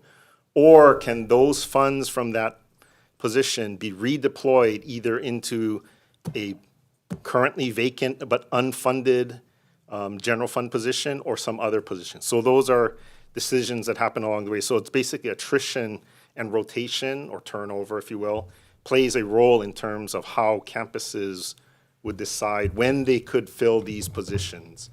But without the general funds, they would have to be filled with some other means of funding if they were to be, filled, because there's not sufficient general funds for it. That's what this table 11 These are represents. general fund positions. Well, they're general fund authorized, but there's not general funds provided for them. So the university could fund them through some other means, but it wouldn't be general funds because there's not sufficient general funds provided. Okay, So, so then when I look at the table and there's nothing in the column for budgeted amount, that's because you don't have a budget for the positions.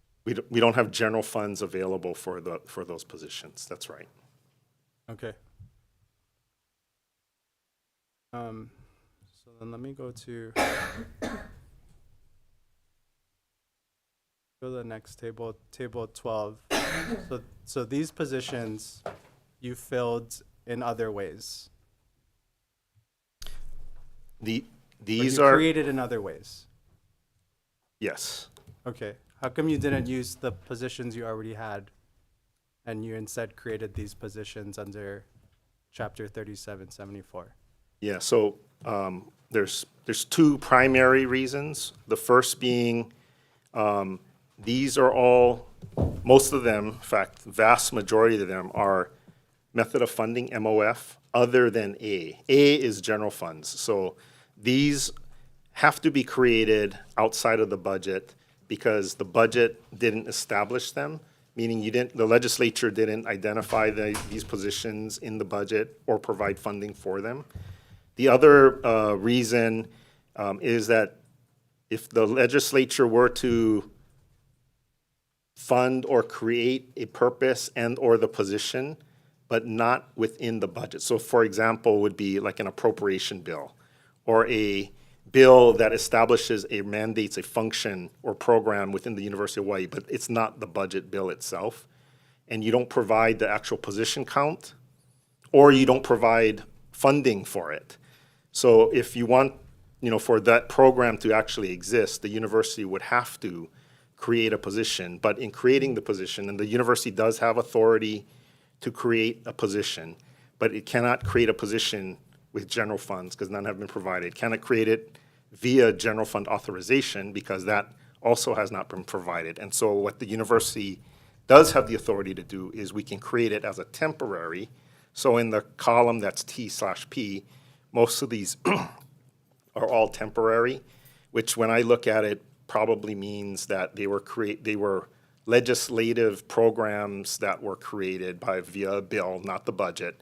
And so to effectuate the program, the university had to create a temporary position. Okay, but I mean, I see you have assistant coach, associate coach. I assume these are teams that are in existence, that are not going anywhere.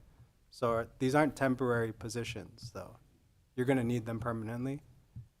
But the university cannot create a position permanent. So the position itself might be effectively always necessary. Okay. But the classification of the position is designated temporary. But you don't want to come to the legislature and Actually, we make a did. FTE, okay. We have, if you look at the other items in the Board of Regents budget request, we actually have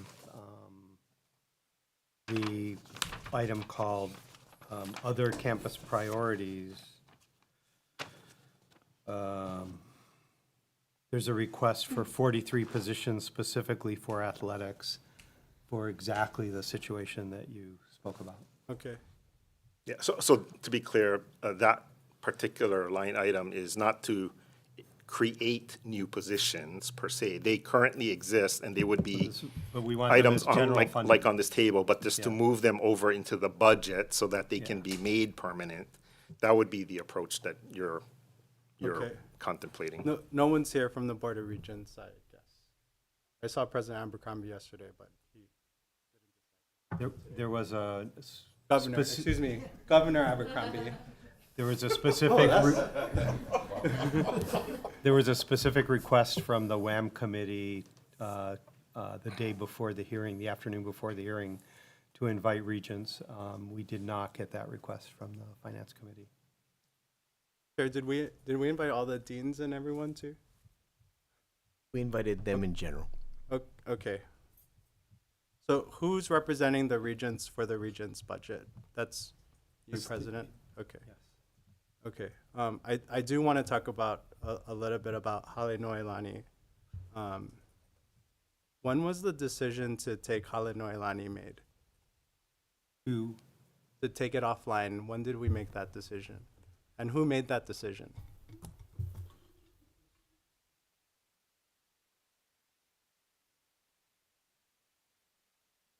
So the decision was made in 2016, we think, to close it in 17, and it was made by the Student Housing Department, which was then part of the Vice Chancellor for Student Affairs Office.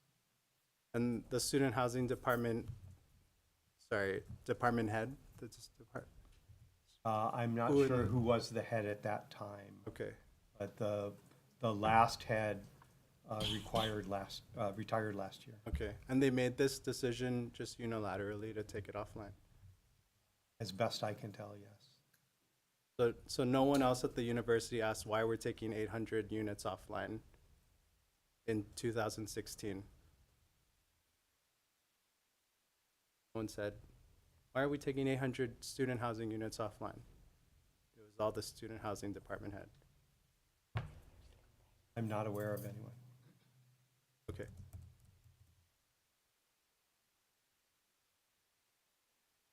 And then what is the discussion to bring, or how much money are we looking at to bring Hale Noelani back online? You want to come up, Jen? 80. 80 is the minimum to get it safe to occupy. Okay, and then I assume we got an estimate for this 80 million, or how did we arrive at the 80 million number? So I would like to set the record straight as well, that we are still in the very preliminary stages of evaluating optimum ways to proceed with Hale Noelani. It does occupy an area in the student housing kind of district that if we replaced it like for like, we would restore and bring back online roughly 550 beds. There is the possibility to bring more density to the area and knock down and rebuild in that area to increase the inventory, to go from 500, let's say, to 1,500. So it'll have different price tags, obviously, right, depending on which option we go with. So there's an $80 million number that has been floating around, and that is because we, administration, was somewhat put under the gun to throw out a number. So it was based on some preliminary, a preliminary feasibility study that was done to do bare minimum work back in 2017 to restore the Halenoalani facility to basically safe conditions. Okay. It didn't bring it back to brand new. It didn't include new doors, new windows. It didn't even include new furniture. So the $80 million was based on a number that was kind of, again, produced as part of a feasibility study back in 2017. That number has since, we've been able to finesse that number, and it gets roughly closer to 140 million, quite frankly, if we want to do a full gut and replace. That is new furniture, new interior walls, new plumbing, new electrical. And that is restoring it to the 550-ish bed count. Or another figure that we have developed a rough order of magnitude around based on recent construction pricing with the NOAA graduate student housing project. We used that as a basis for developing a rough order of magnitude cost estimation of roughly 330 million if we wanted to put up two towers that can house roughly 1,500 beds. So there is an opportunity to be forward-thinking and strategic, as well, in many ways. So what do we want to do in terms of inventory? Okay, so what is the request on the table? 80 million to restore? If the legislature gave you 80 million, are you going to explore this 330 million, or are you just going to restore? Yeah. It seems like you're here, but you don't have a conceptual plan. Seems like you're here for money, but you don't have a conceptual plan for what you're going to do Yes, with this. I mean, in somewhat, I think there was a desire by the Board of Regents to respond to respond in the budget to show that doing something for student housing was a priority. And because of the way our process works, the board is only able to do what they can once a year in November at a board meeting where they approve a CIP budget that makes its way through the process. So in November, that was the best information that we had. Fast forward, and yes, we have been spending a lot of hours on looking at the various options. I think if the administration would say, if everything were equal, we would propose proceeding with a two-tower, $330 million project that brings 1,500 beds online and into service, because that is getting the most bang for our buck. Is there an appetite? Is it feasible to, in fact, do 330 million? We don't know. I think those are the conversations we have to have. Can we do it in phases, maybe one tower at a time? Those are all things that we are actively but currently still looking at. I'm confident that we'll have better information or more solid information as the session progresses, but that's where we are today. And I do think that, it's in response to the process and the timing of things that there was a desire for the board and the administration to make at least a statement that doing something for student housing is a priority. So, I just want to add for members' benefit, Vice President Gouveia was given responsibility for student housing in August. Mm-hmm. So the timing hasn't been perfect.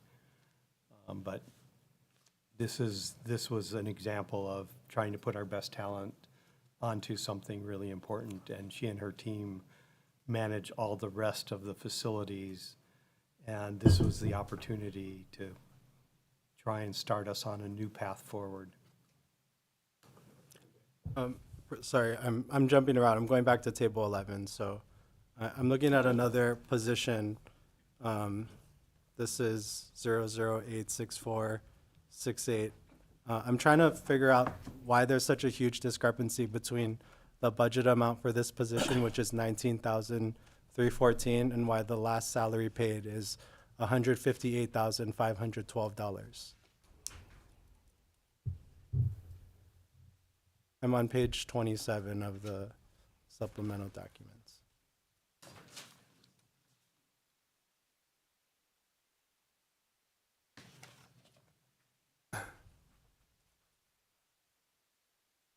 And there's a bunch of these like this. I'm just pulling out this one for questioning.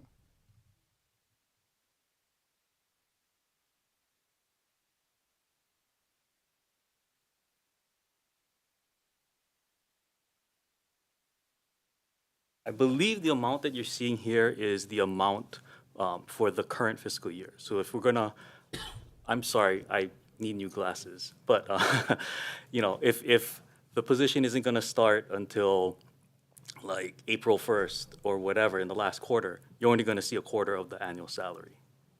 So it's all, the amount budgeted is only the amount budgeted for whatever's left for the current fiscal year, not the annual salary. Yeah, similarly, you'll see some blanks for the budgeted amount, and those are like toward the bottom of that page. Those are for positions that would start next fiscal year. Okay. I want to move on to table 14. I'm looking at an office space lease at the Ocean IT Center. I know the contract, I guess this is a yearly lease, but how long have we been renting this space? Does anyone know? Which one are you looking at? It's on page 83. Yeah, the second page of table, first 85. page of table 14.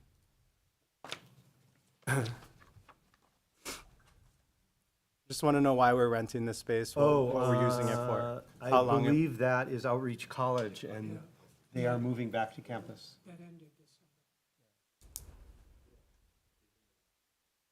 Yeah, they were there longer than a year, so it had to go to the board. Yeah, how long have we been using this space? So they had to move when the Gartley flood took place. We had to relocate the psych department.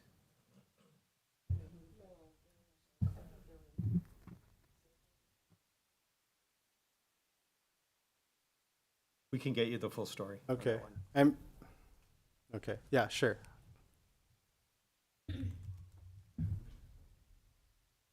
And then I guess I have a question about the Atherton Rise building. I noticed this in 2023, UPW has now filed a lawsuit against you and Rise and the university. Can you at least comment on? We don't comment about active lawsuits. Okay. I mean, the lawsuit is a matter of public record. You obviously saw it, and you're an attorney. You can try to interpret if you think it has merit. Okay. Okay. Going to the telework, this is table 22. You have a lot of these teleworking days where people are teleworking 0.02 days a week. What is that? So that is an average taken over the course of a year. So if the person took like one day every other month, that would be the average over the year. Well, So they're I don't know taking what like one- 0.02 is a 50, yeah, that's a 50th, so of the year. Okay.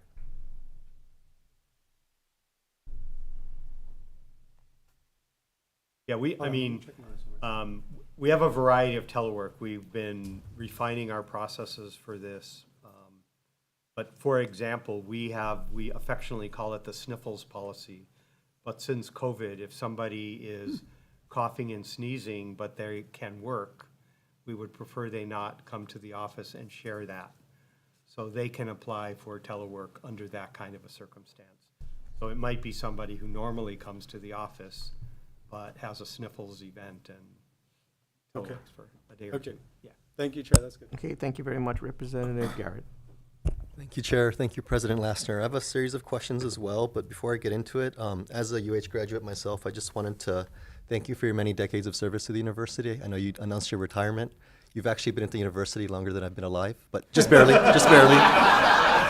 But no, just want Rub it in. But again, just want to thank you for your service to the UH system as well as the state and wish you well in your retirement. Thank you. I appreciate that a lot. Okay, so Holly Noelani, just to kind of follow up on Representative Ayu's questions, you've talked about the P3 model with RISE as well as the NOAA project.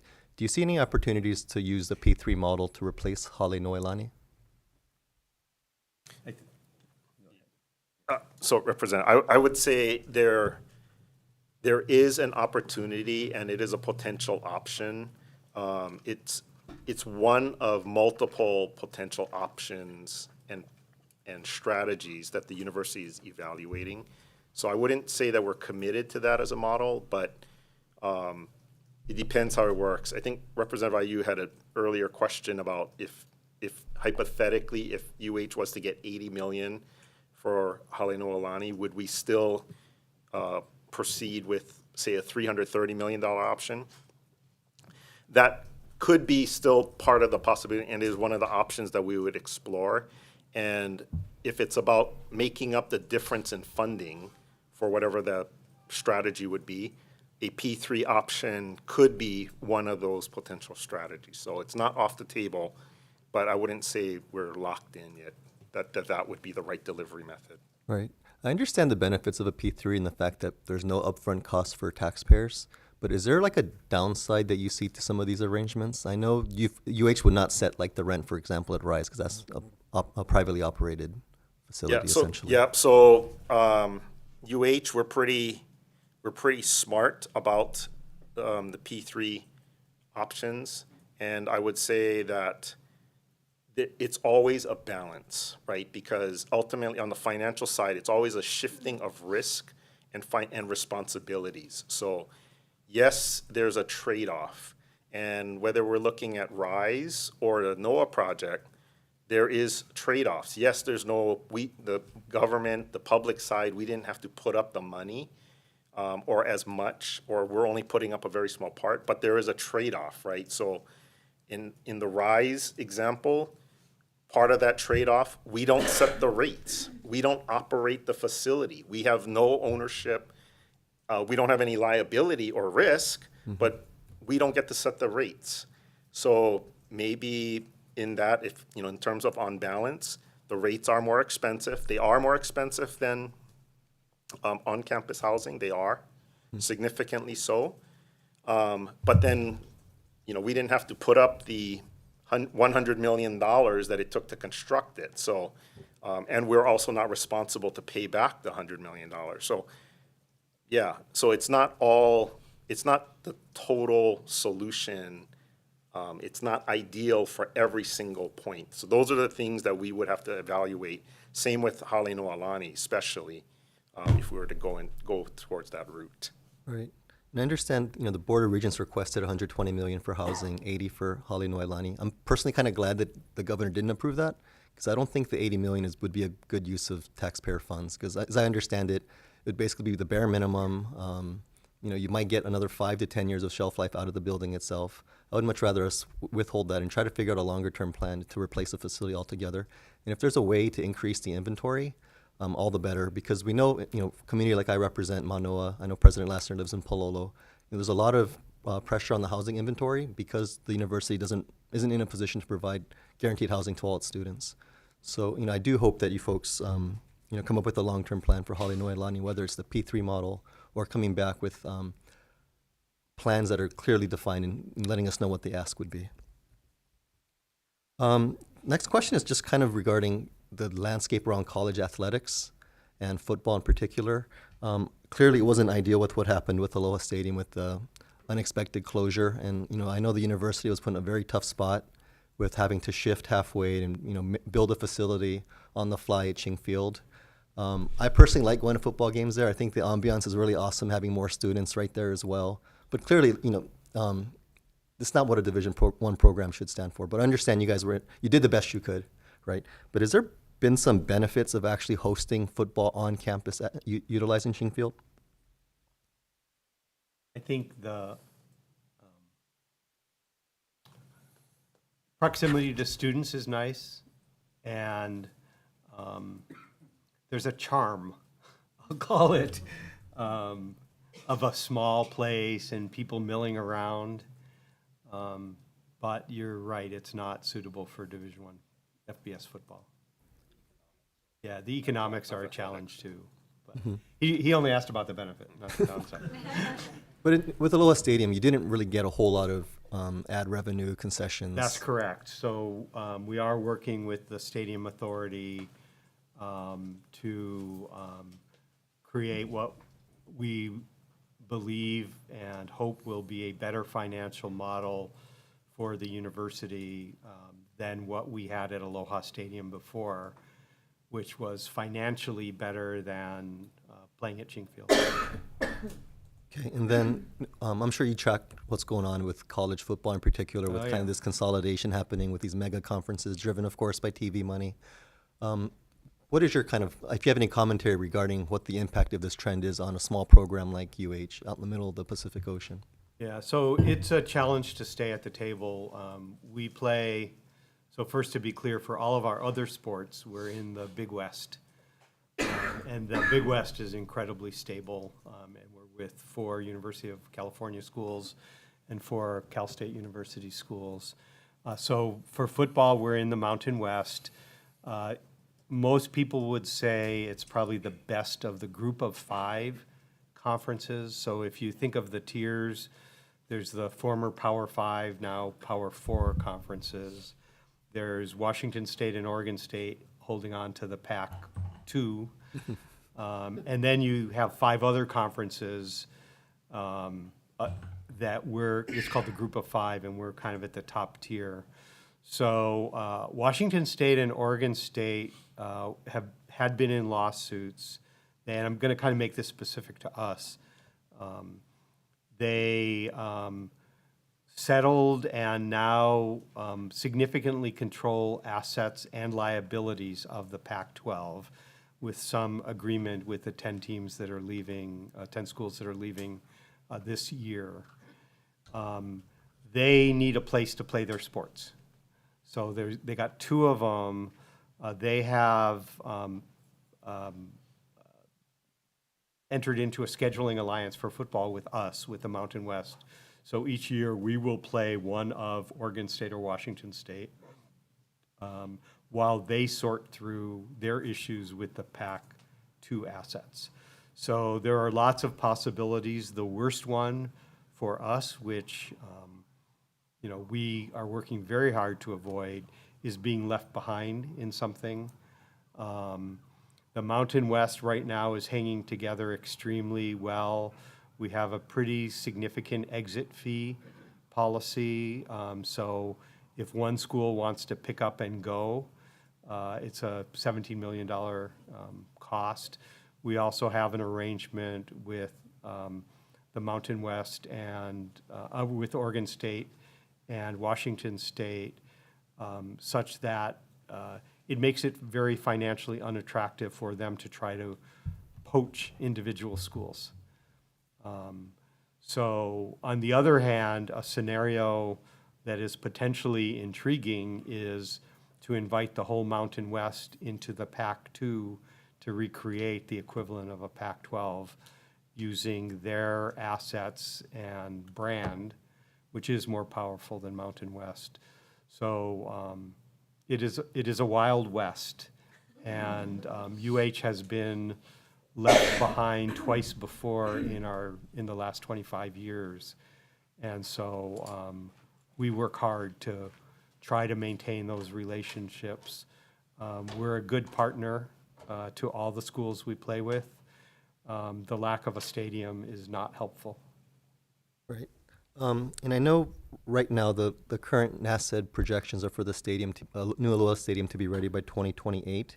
Do we have a waiver in place? I know there's I think it's a 15,000 rolling average Yeah. in terms of attendance. Actually, that is no longer in place. Oh, okay. But our issue is more the quality of the venue than the number of seats. Right. But we do have 15,000 seats at Chingfield. Okay, thank you. Switching gears a little bit, I know you mentioned the Hawaii Promise program. I mean, I agree with you. You know, every student that qualifies for college, if they have the grades, we shouldn't let something like a lack of resources prevent them from going to UH. I think you had a price tag of $22 million for this program. How many students would that serve if you were to expand it to the 4-year? Vice President Halbert is looking that up as we speak.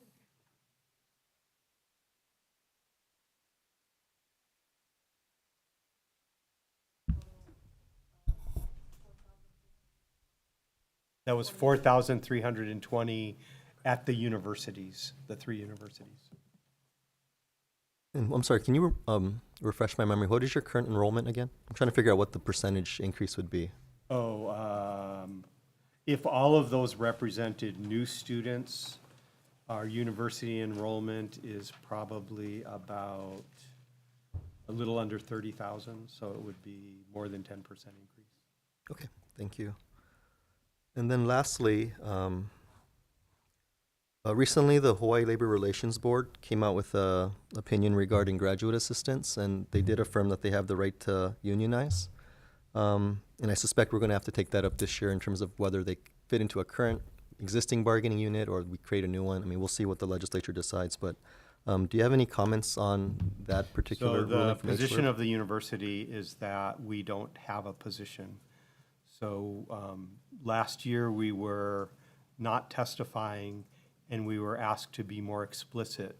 So this year, assuming there are bills, as there have been for probably 6 or 7 years, we will submit testimony saying we do not have a position. I think it's fair to say our read of that decision leaves a gaping open question of bargaining unit.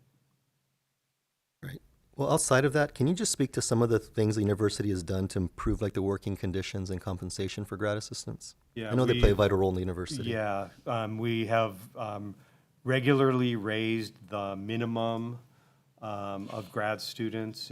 For graduate assistants now, the minimum pay exceeds what is known, or at least meets what is known as the cost of attendance that we declared to the federal government.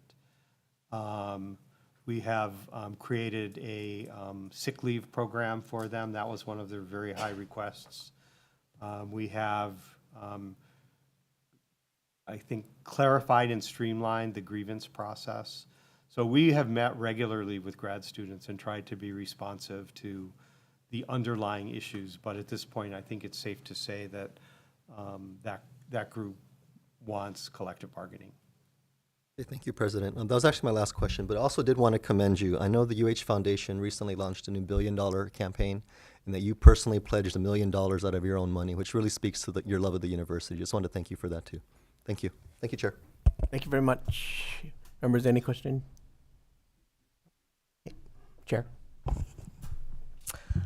Thank you for being here, President Lesnar.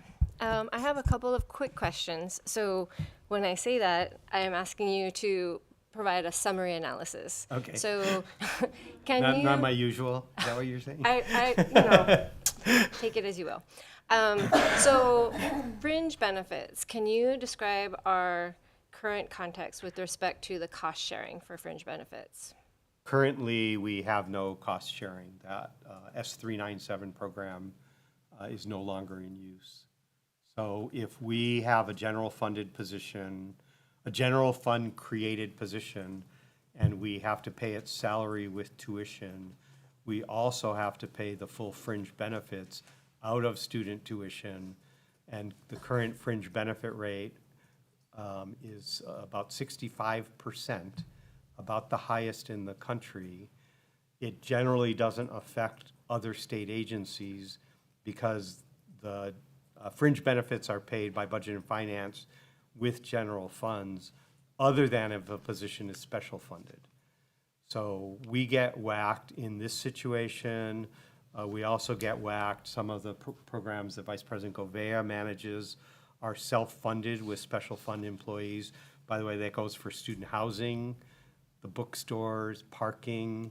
So when the fringe benefits have gone in the time that probably Chair Yamashita knows, gone from in the 30% to over 60% because of making up for years of neglect of cost of retirees, that really impacts all of these programs. And that's why the cost-sharing program was implemented in the first place, is the state administration at the time thought that was a fair approach. And then, can you kind of explain the statutory requirements for On funding? Yeah, so going back to the 90s, you were alive then, Rep. Garrett. Maybe. Barely. Yeah. Teenager. UH used to collect its tuition, and it was all deposited directly back into the state general fund. And the legislature fully funded all of the operations of the university. At the time of the,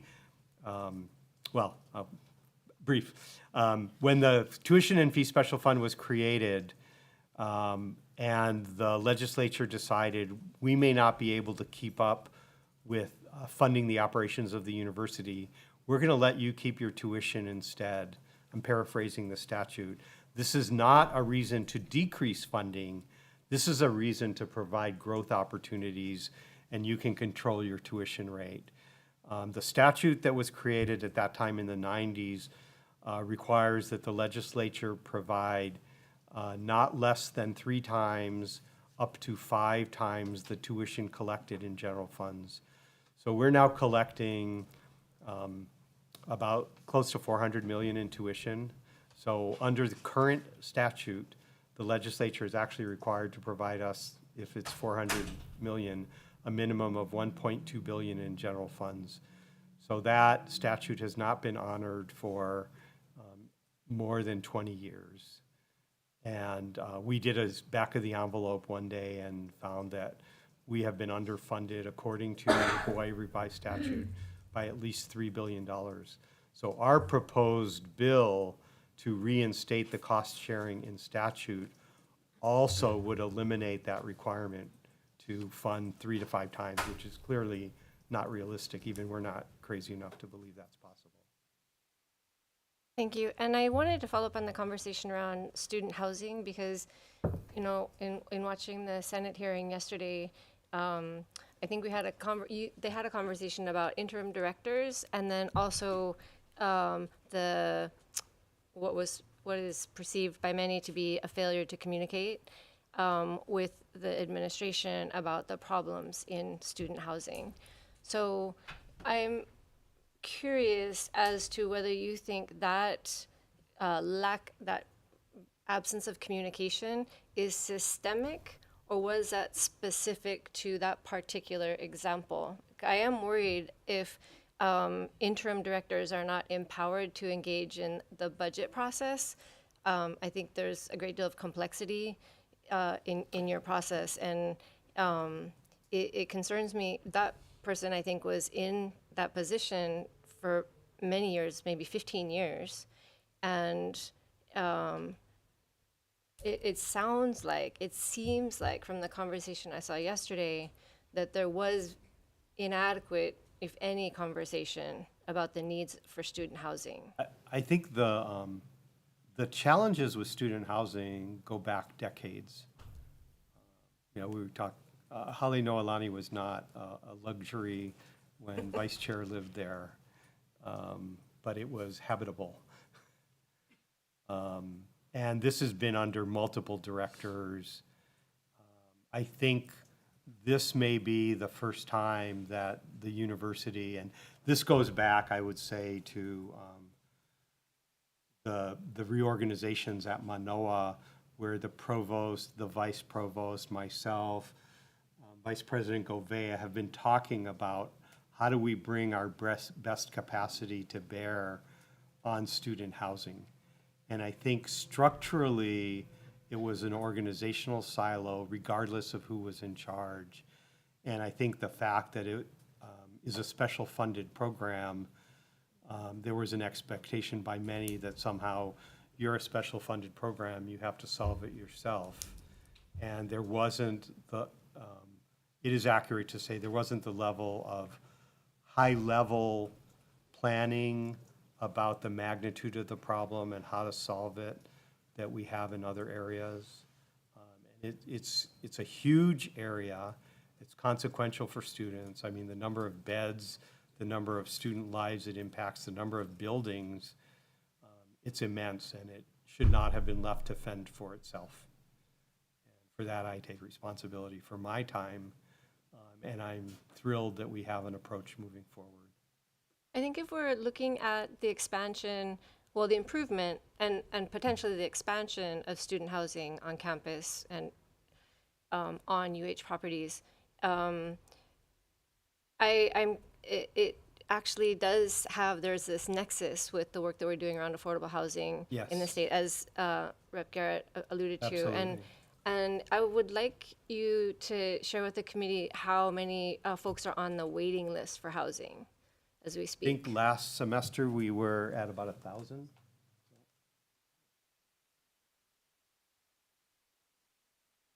Yeah, we've been as high as,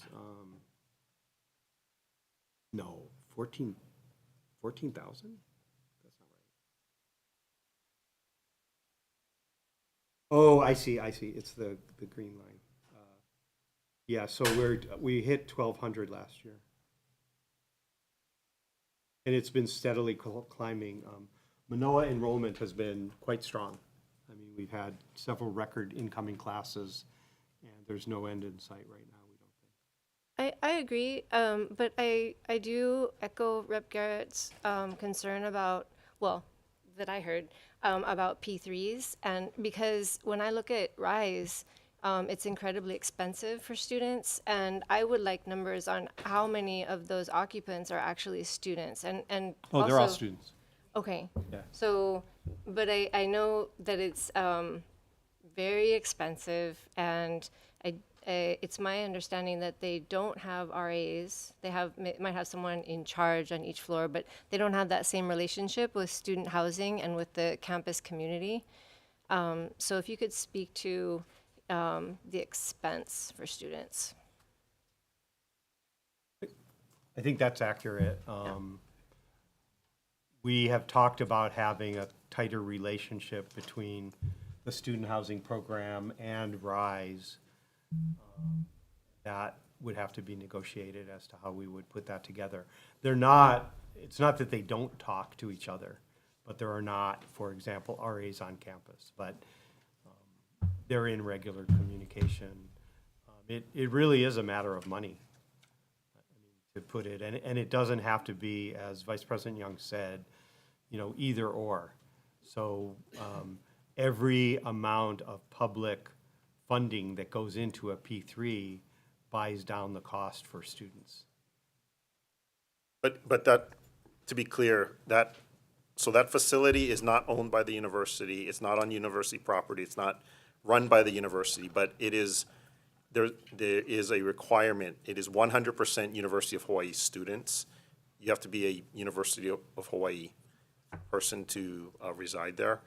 You don't have to be UH Manoa student, but it just so happens that all of the tenants there are UH Manoa students, and it is 100% occupied. So that's a pretty major accomplishment. So I think that speaks to the student housing shortage. that absolutely speaks to the student housing shortage, and it is significantly more expensive than on-campus university-operated housing. It is significantly, or we're talking anywhere from as high as 75 to 100+% more expensive. But it is fully occupied, just like on-campus housing. So, yeah, that goes to the trade-off and the fact that there is a shortage of housing in the Manoa, Makiki, Makali area. It is cheaper than the non-affiliated Halemahana, which is private student housing by further down the road, Pucks Alley, which was constructed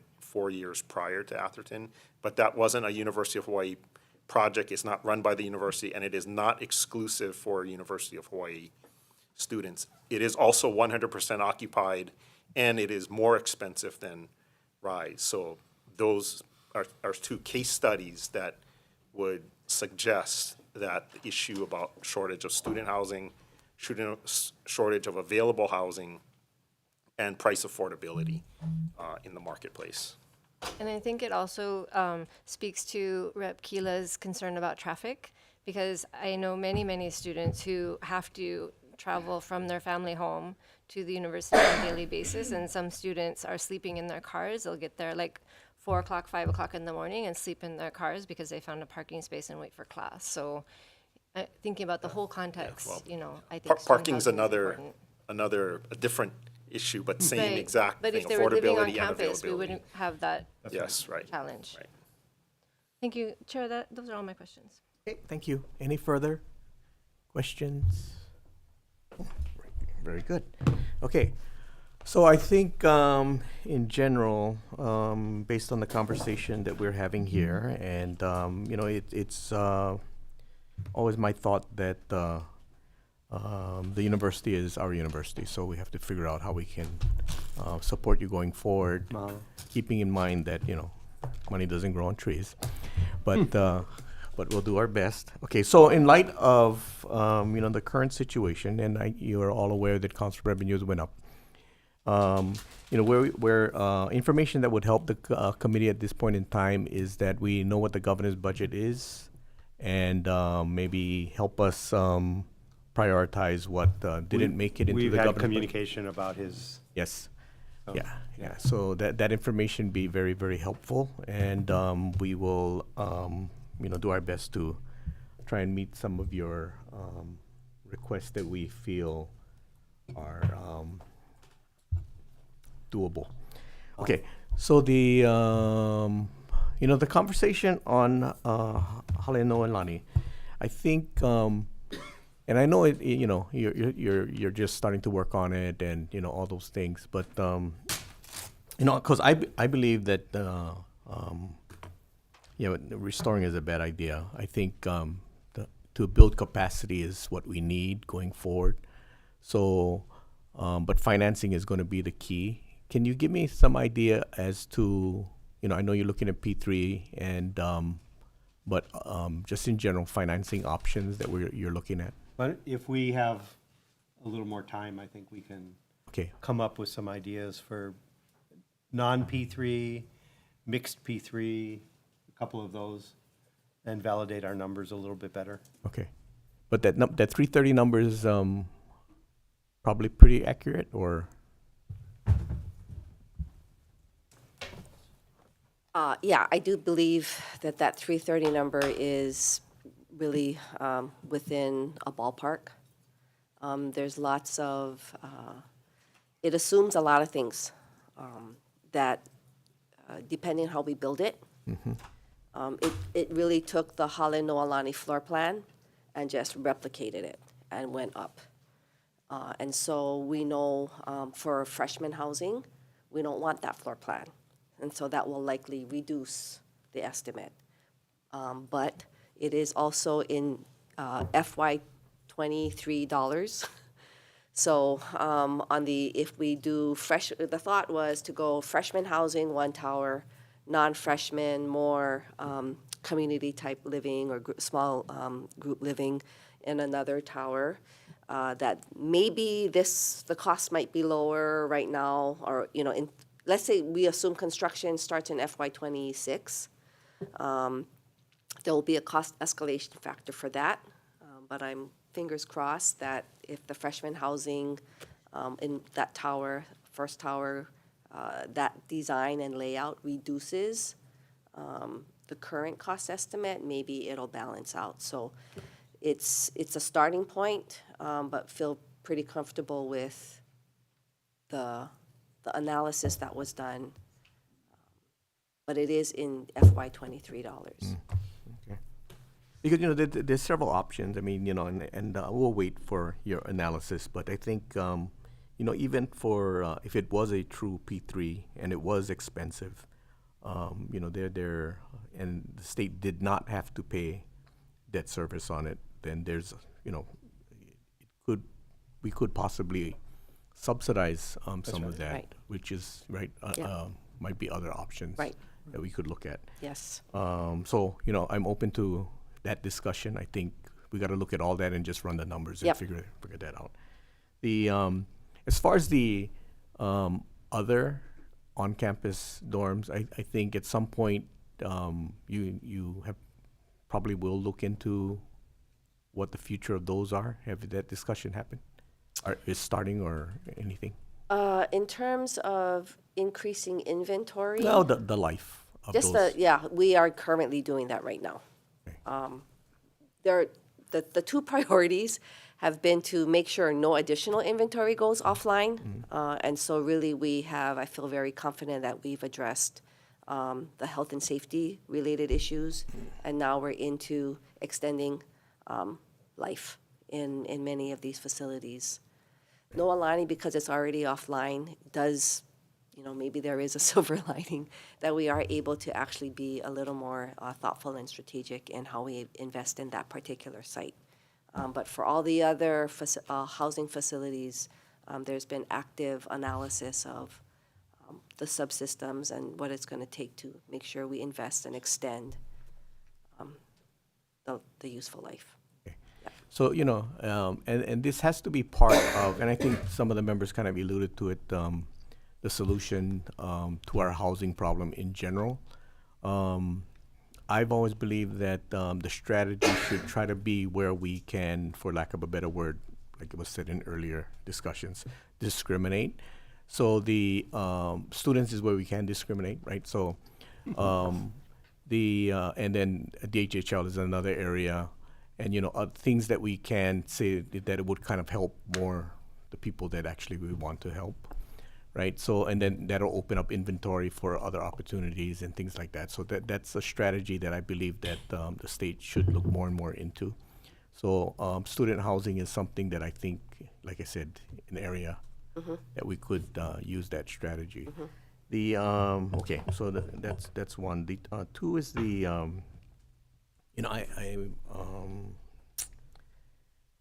yeah, maybe I talk about that offline. The, yeah, so that you know, I'll finish the rest. I think if you get us the, I was going to talk about the stadium, but I'm not going to. Okay, but I think that if you can get us your priorities and then just help us work through that, that'd be very, very helpful. Okay. Thank you. Anybody else have any further comments? Okay. You have any closing statement? No, mahalo for your attention, your interest, your questions, and we look forward to doing great things together. All right. Thank you very much. We are adjourned.